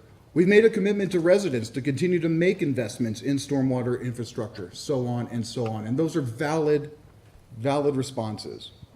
But these answers always fall flat when folks simply take a look at the black and white numbers. The black and white numbers that show we're already paying the highest earned income tax rate. When you couple the squeeze our residents feel and their collective voice about the stormwater fee, as we've seen in the feedback, we have an opportunity to do something tonight that will ease their burden. I recognize this is not an easy decision to take lightly, and I'll share some additional perspective, starting with a little bit of a history. Follow me with this one if we can. It's human nature to want simple, straightforward, and long-term solutions, but it's okay not to have all the answers today. In fact, historically, most significant decisions don't have all the answers before a decision is made. Case in point, drawing on our nation's history. Let's look at the Declaration of Independence. All right, where's he going with this?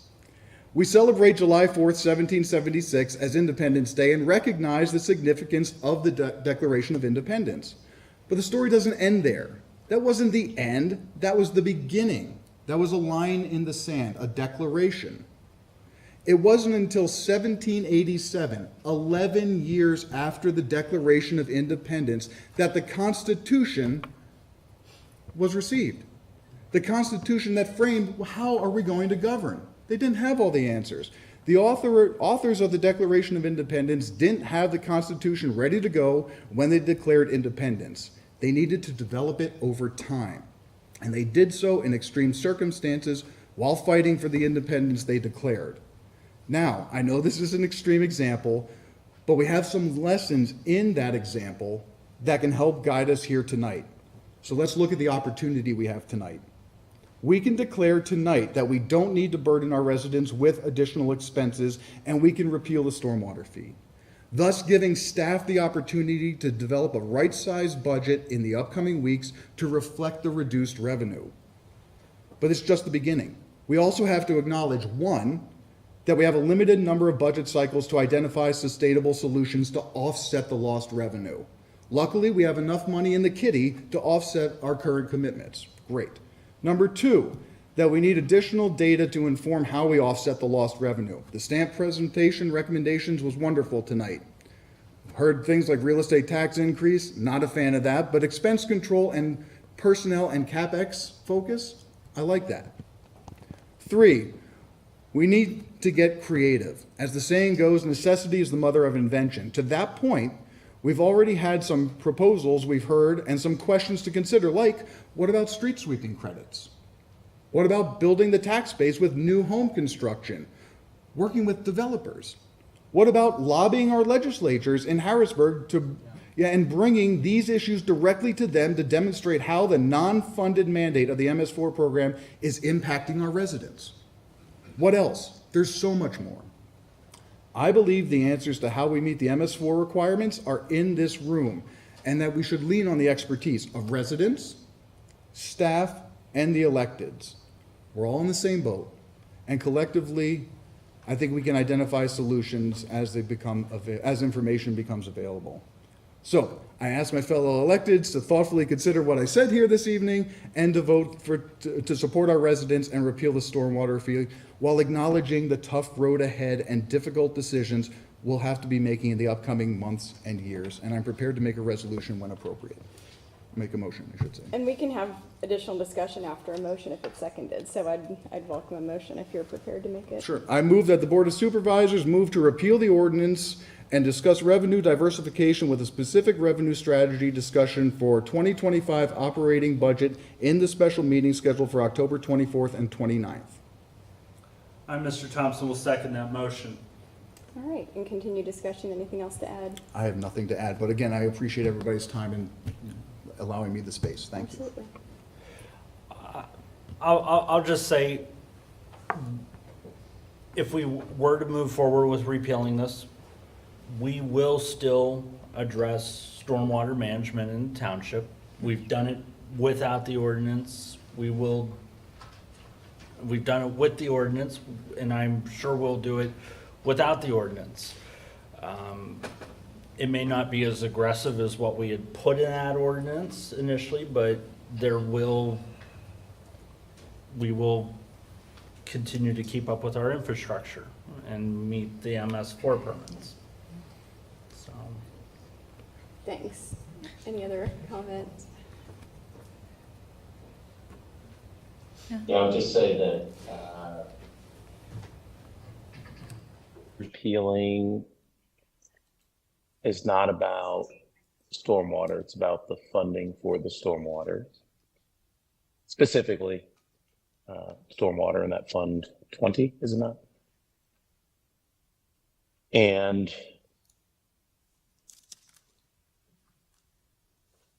we have several parcels in this township that do not pay their fair share. So repealing this will let them go back to not paying their fair share. And I think simplifying it, well, and I'll say that there are some that, because of some of the carve-outs and exemptions, don't pay their fair share. And so we do need to amend it so that all parcels pay their fair share. And I agree that maybe some parcels, if there is, I think, a piece of everybody's real estate taxes that go toward the infrastructure that includes stormwater, then maybe we amend to something more simple for parcels that pay zero. But I think right now, by repealing this, we are taking away the opportunity for everybody to pay their fair share. Over. Thanks, Amari. Yeah, I think, I've shared my thoughts previously as well, so I'll be brief, but I think with repealing, just like Jeremy said, we will still be able to tackle improving the infrastructure that we had been working toward, just enveloped within our roads maintenance program. And so, potentially there's something we can look at there. We've adjusted how we've addressed road improvements before, either looking at age or traffic counts. And so, can we look at age, and when, certain developments were put in, as we look at that paver software within the budget and the CIP coming up, can we make, addressing these older neighborhoods more of a priority? we approve that every year. We approve that CIP and that road plan every year within our budget. So I think those needs can still be addressed. You know, my issue has been with the mechanism. And, you know, obviously we will always need to meet the MS4 obligation. So I don't think it's entirely out of the question that we'd keep a fund dedicated for that Fund 20 for MS4. It would just be funded by the general fund. It would operate as a sinking fund or a separate capital reserve fund so that you're tracking that unfunded mandate and everything that goes with it. I think there's a discussion to be had around that. So I think, you know, I'd prefer to wait to discuss diversification of the revenue until after we get the full STAMP implementation plan, because I think they're going to outline their recommendations. We'll be able to deliberate on that, and of course, relying on our staff for their opinion. So I think, to me personally, that would make the most sense as far as timing in our discussions around that. Obviously, we've got budget meetings coming up in just a couple of weeks, so what is presented to us will, you know, we'll have to address the needs there. If there are different questions, we have to answer there. But as presented before by the manager and the finance director, and like Matt said, you know, I think we have time to be strategic and equitable in how we move forward with this. So those were my thoughts. We have a motion and a second. And this would be a voice vote. So unless there's any other discussion, we'll take a vote on the motion. All those in favor, please say aye. Aye. Any opposed, say no. No. No. And the manager will record the vote. The vote is recorded. We have a majority vote in favor of repealing the ordinance. Staff will go ahead and advertise in accordance with township ordinance, as well as what's required to repeal an ordinance. We'll have this at a future Board of Supervisors meeting with an ordinance to officially repeal the ordinance. And then as part of your budget discussions, the proposed 2025 operating budget will have discussions as to what that revenue diversification may look like in the multi-years to come, but more importantly, in the 2025 operating budget, we'll focus narrowly on how we'll ensure that there's revenue. Absolutely. All right. If there's nothing else, I greatly appreciate everyone's time and focus on this. We've done a really comprehensive and thorough review, having had this in place for a couple of years, and most importantly, thanks to the public for their input and participation over the last few weeks in this process. So thank you very much, and we will move on to our next item. While I assume some people will funnel out, so we'll take a minute to get here to new business, which is the consent agenda, which starts with the consent agenda. It has a number of items on it. Did anyone need to remove anything from the consent agenda for discussion? I'm just waiting a second because I know there's a delay online. Okay, if there is nothing to be removed from the consent agenda for discussion, I'll take a motion to approve. This is Patty. Move to approve the consent agenda listed. Is there a second? This is Matt. I'll second. All those in favor, please say aye. I apologize. Any opposed, say no.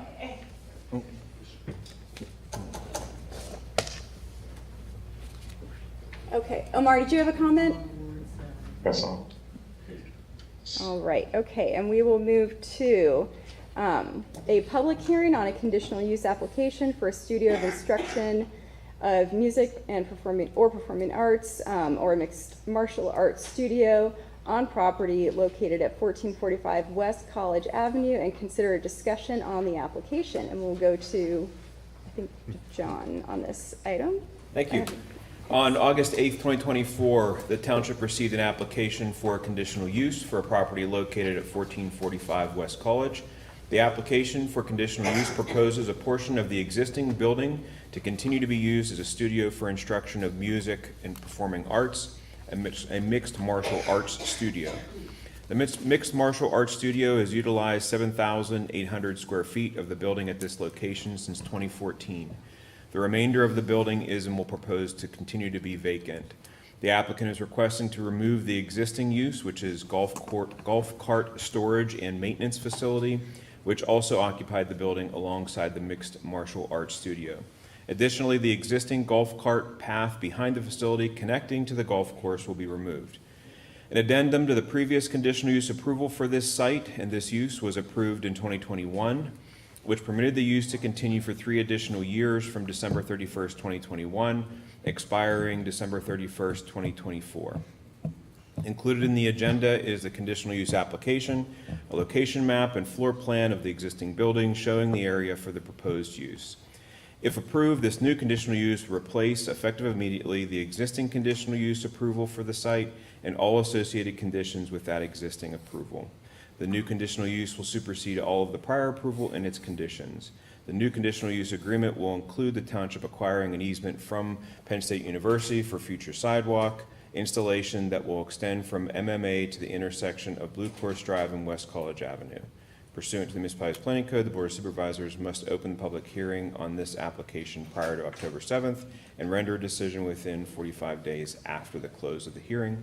There is a motion, a recommended motion for the board to consider following the public hearing in terms of a disposition of this application. And the applicant is here and can provide further information or answer any questions from the board. Okay, and did you have something you wanted to present before the public hearing? Yeah, if you had comments, that'd be appreciated. Thank you, Madam Chair, and thank you, Supervisors. I appreciate it. So yes, the university has submitted this application on behalf of the MMA studio.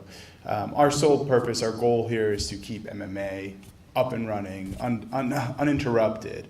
As if this wasn't granted, my understanding is at the end of the year, their conditional acceptance would cease to exist. So that's why we're here. That's why it was submitted.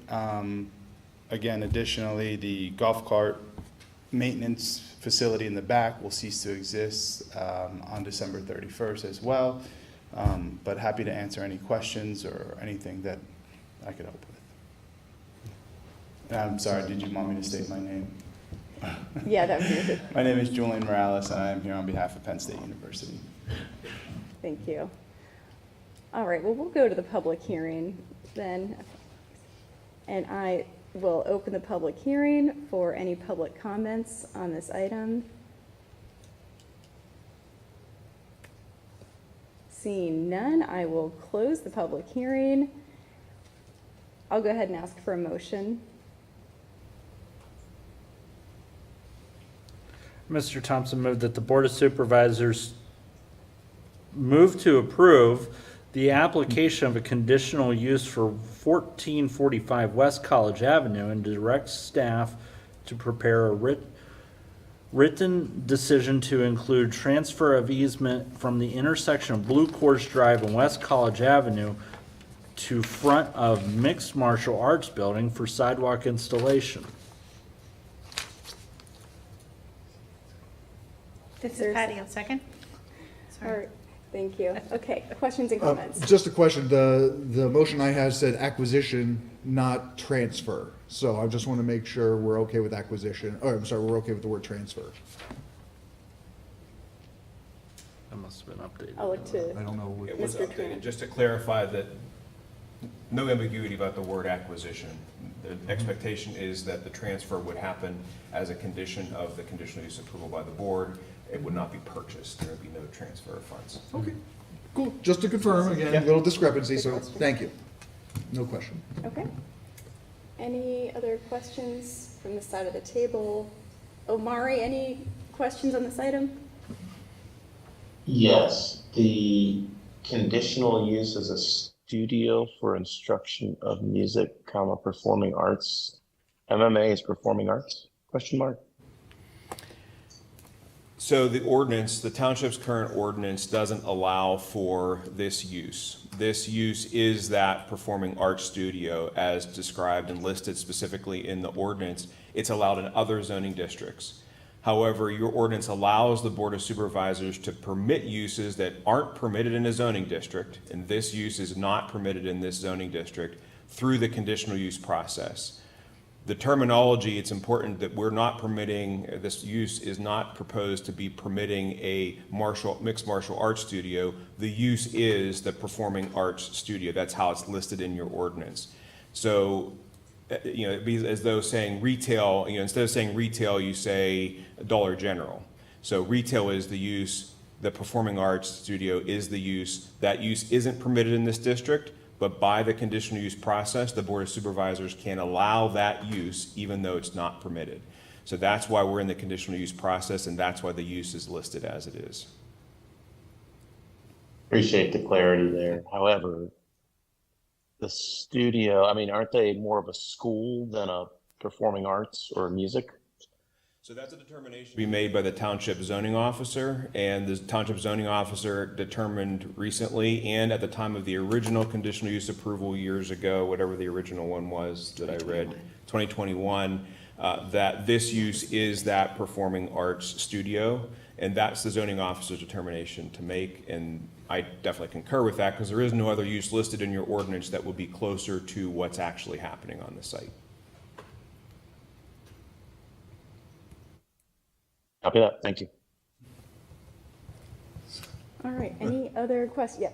Yeah. No, it was just a humorous thing, like we're declaring mixed martial arts is a,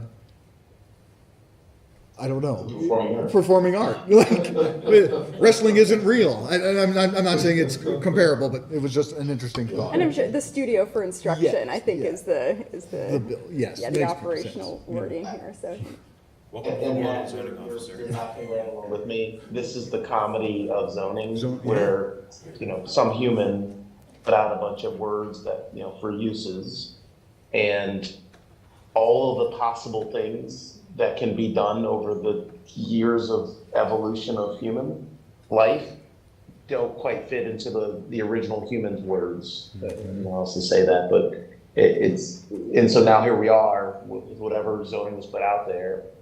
MMA wasn't a thing 15 years ago, and now we're trying to shoehorn it into this use.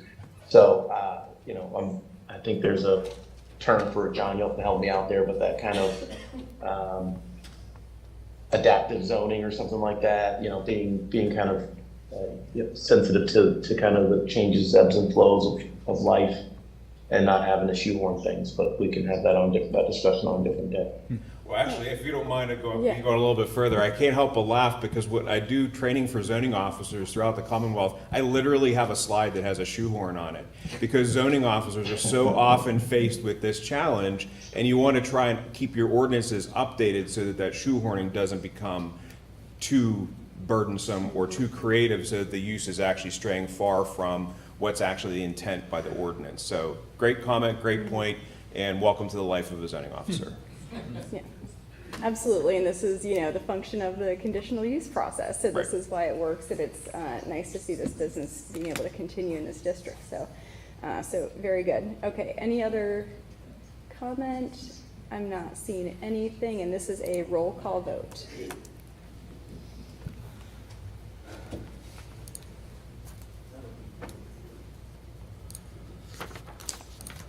It's not a roll call vote. Okay. The roll call vote would be at the next meeting where there's an actual written decision. This is just the approval to direct staff to prepare the written statement, which will have the agreement.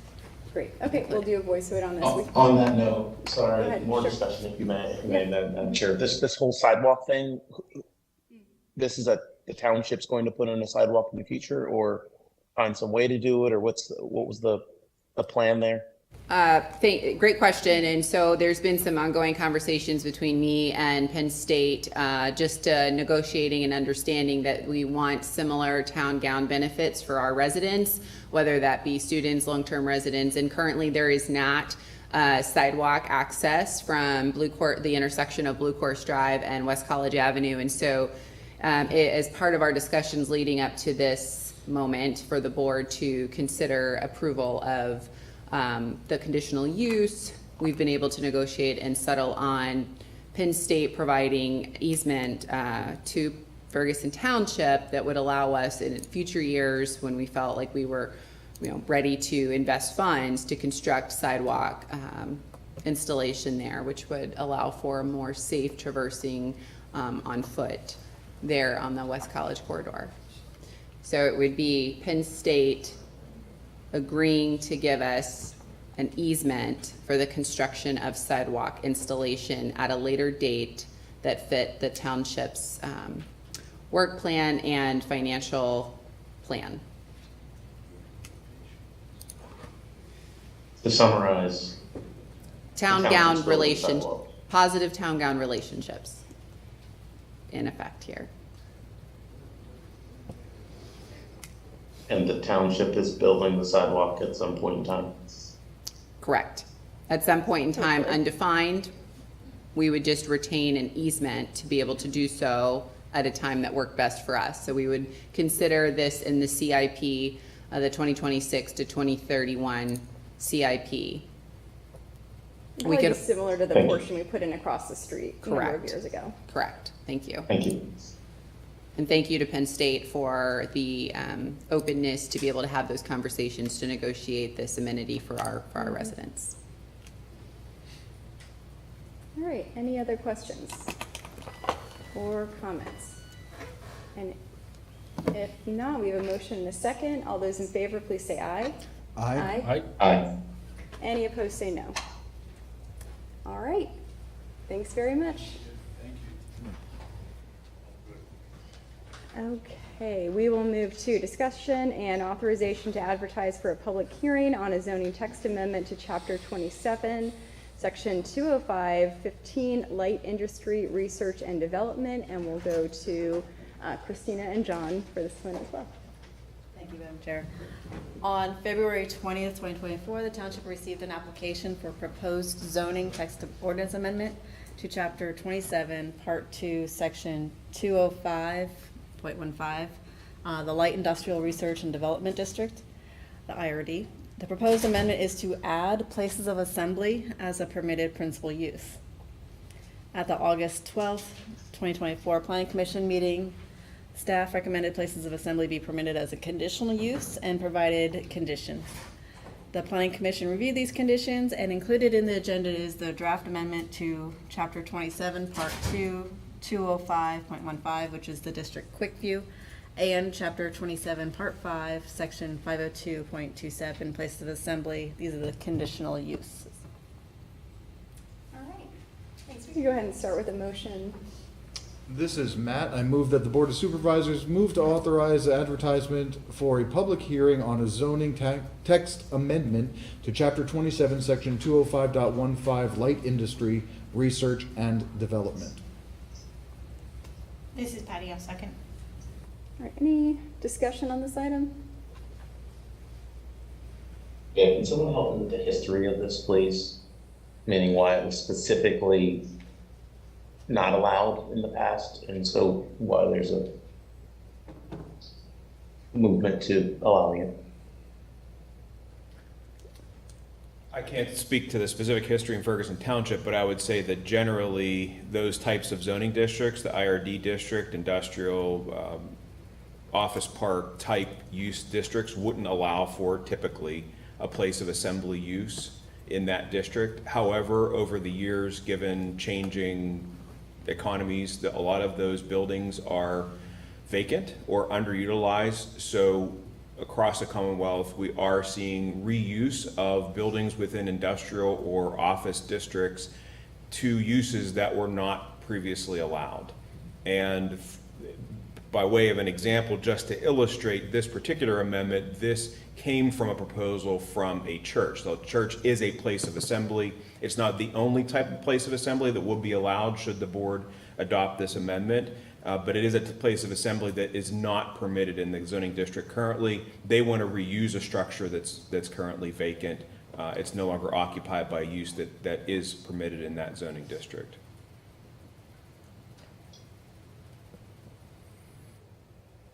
Thank you.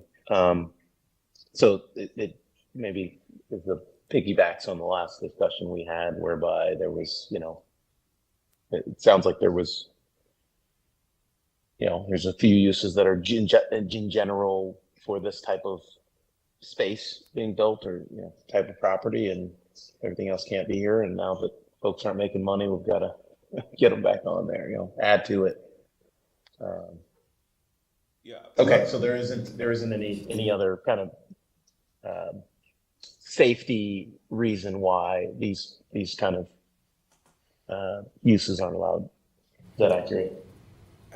Well, I don't know about safety, but I want to speak to your prior comment. So the whole reason, one of the reasons why staff and ultimately the Planning Commission agreed that this use, if permitted, would be permitted only as a conditional use, would be to give the township additional discretion and ability to articulate conditions which are proposed in the proposed ordinance, and then attach even additional conditions if they're reasonable and related to zoning, as the application for a place of assembly in the IRD would move through the process.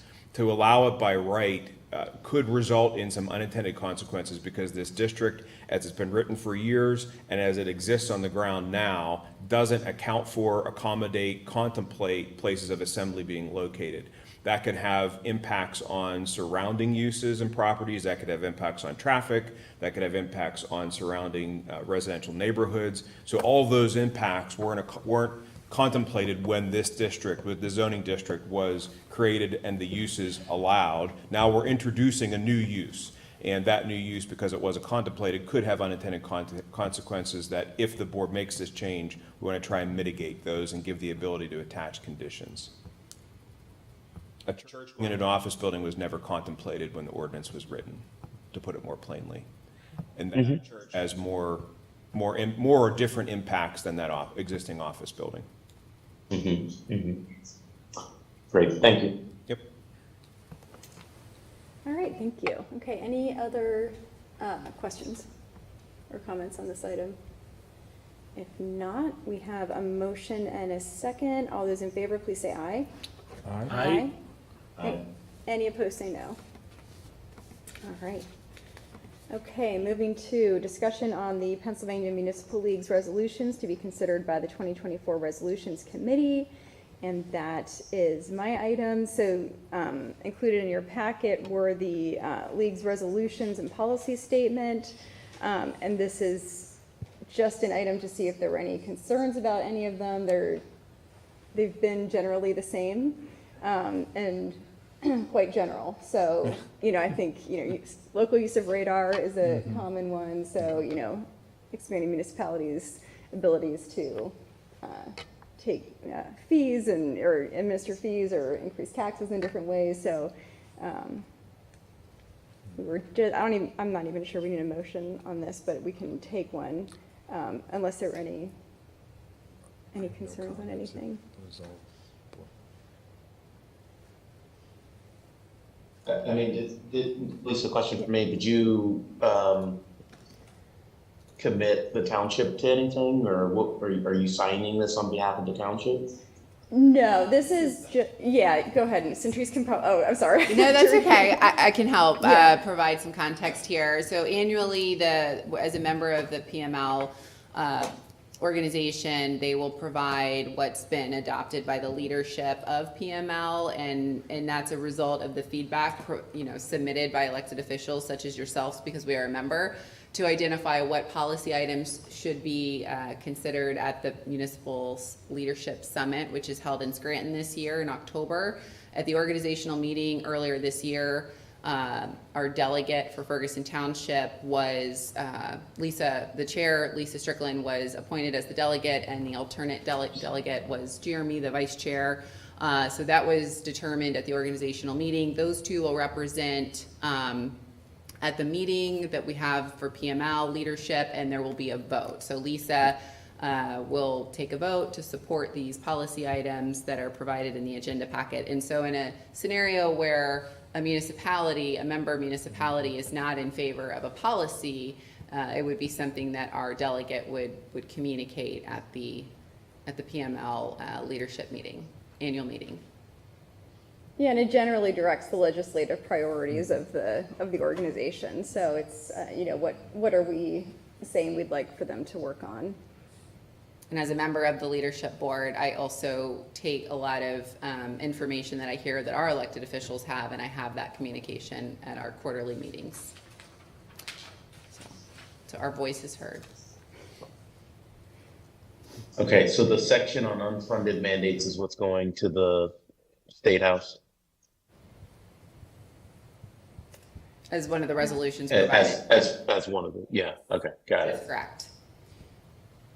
So PML is All right. is on the Hill 1 to 2 times a year. We're advocating directly there in Washington, DC, and we're also continuously having meetings with our representatives and senators in advocating for policies that are provided within the agenda packet.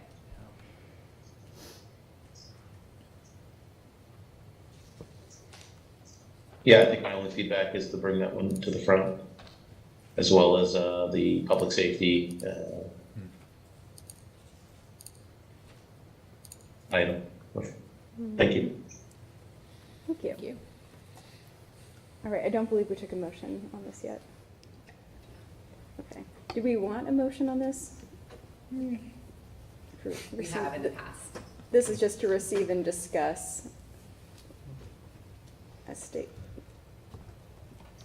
It doesn't seem like there's anything to vote on. I mean, there's, feedback similar to how we, I guess when we provide feedback to COS, do we vote on that?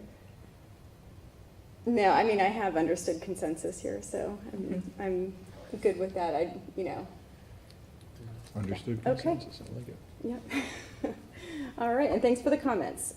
Appreciate it. Okay, let's move to consideration for approval of a minor subdivision plan of tax parcels 24017-018 and 24-017-019. That's 2210 West Whitehall Road.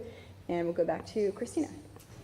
Thank you, Madam Chair. Provided in the agenda is the minor subdivision plan of tax parcel 241718 and 241719. This plan proposes moving a lot line between the lands of Des and Wendy Myers at 2210 West Whitehall Road and Jennifer Kent Rauch, owners of an unaddressed adjoining parcel located on the southern side of the Myers property. The Myers lot is currently 3.23 acres and the Rauch lot is 7.07 acres. 1.04 acres is proposed to be conveyed from the Myers property to the Rauch lot for a new lot size of 8.11 acres. Both parcels are located in the single-family residential zoning district. The Planning Commission reviewed the minor subdivision plan at their September 23rd regular meeting and recommends approval of the plan, as the only outstanding comments are administrative in nature. The applicant is here if any questions. All right, would someone care to make a motion? This is Matt, and of course, because the planning commission's already reviewed and like this, I move that the Board of Supervisors approve the minor subdivision plan. This is Patty, I'll second. All right, any discussion on this item? Not seeing any. All right. All those in favor, please say aye. Aye. And any opposed, say no. All right. Communications to the board. Anything anyone needed to raise? You Yes. wanted to make an announcement about public safety. Thank you. I did have a communication to the board. I did want to ask, with the news about the Helene, the storm Helene and all the damage, there's a lot of information on our center. COG.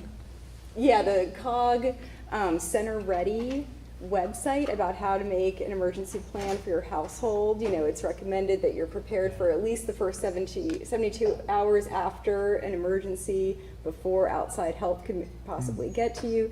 There are plans in there for how to make an emergency kit, how to make a PDF of your emergency contacts that you could store in there and email to your friends and relatives. There's just a lot of resources. I wanted to see if maybe we could post that somewhere on our website and maybe get that pushed a little bit through the Public Safety Committee, because they've got different avenues for getting those things out. So it's just a lot of resources on there, and it's just another reminder for the need to be prepared within your household for this kind of emergency. That's all I wanted to raise, and thanks, Patty. Anything else anyone needed to bring up? I had communications relating to the stormwater fee, as well as Rock Springs, and parking, Pine Grove Mills. Okay, if there is nothing else, under calendar items, I wanted to note that our meeting Wednesday the 9th was canceled. And we do have our 2 budget meetings this month as well. Anything else? Yes. During the meeting schedule, just wanted to note for the board that there are no applications to the planning commission, and we have no items for the planning commission. So we are proposing to cancel those meetings, and that will be posted tomorrow. Okay, all right. For October, both meetings in October. Both meetings in Yeah. October. Okay, we'll note that. Thank you for mentioning that. Can we just say no? I'm sure they'll be very happy to have a little time off. I was gonna say, the planning commission Yes. likes to have some extra time from Yeah. time to time. Yeah. We thank them and want to reward them for their hard work. There you go. All right, I'll take a motion to adjourn. So moved. And I'll second, and we are adjourned. Thanks very much, everyone. Thank you.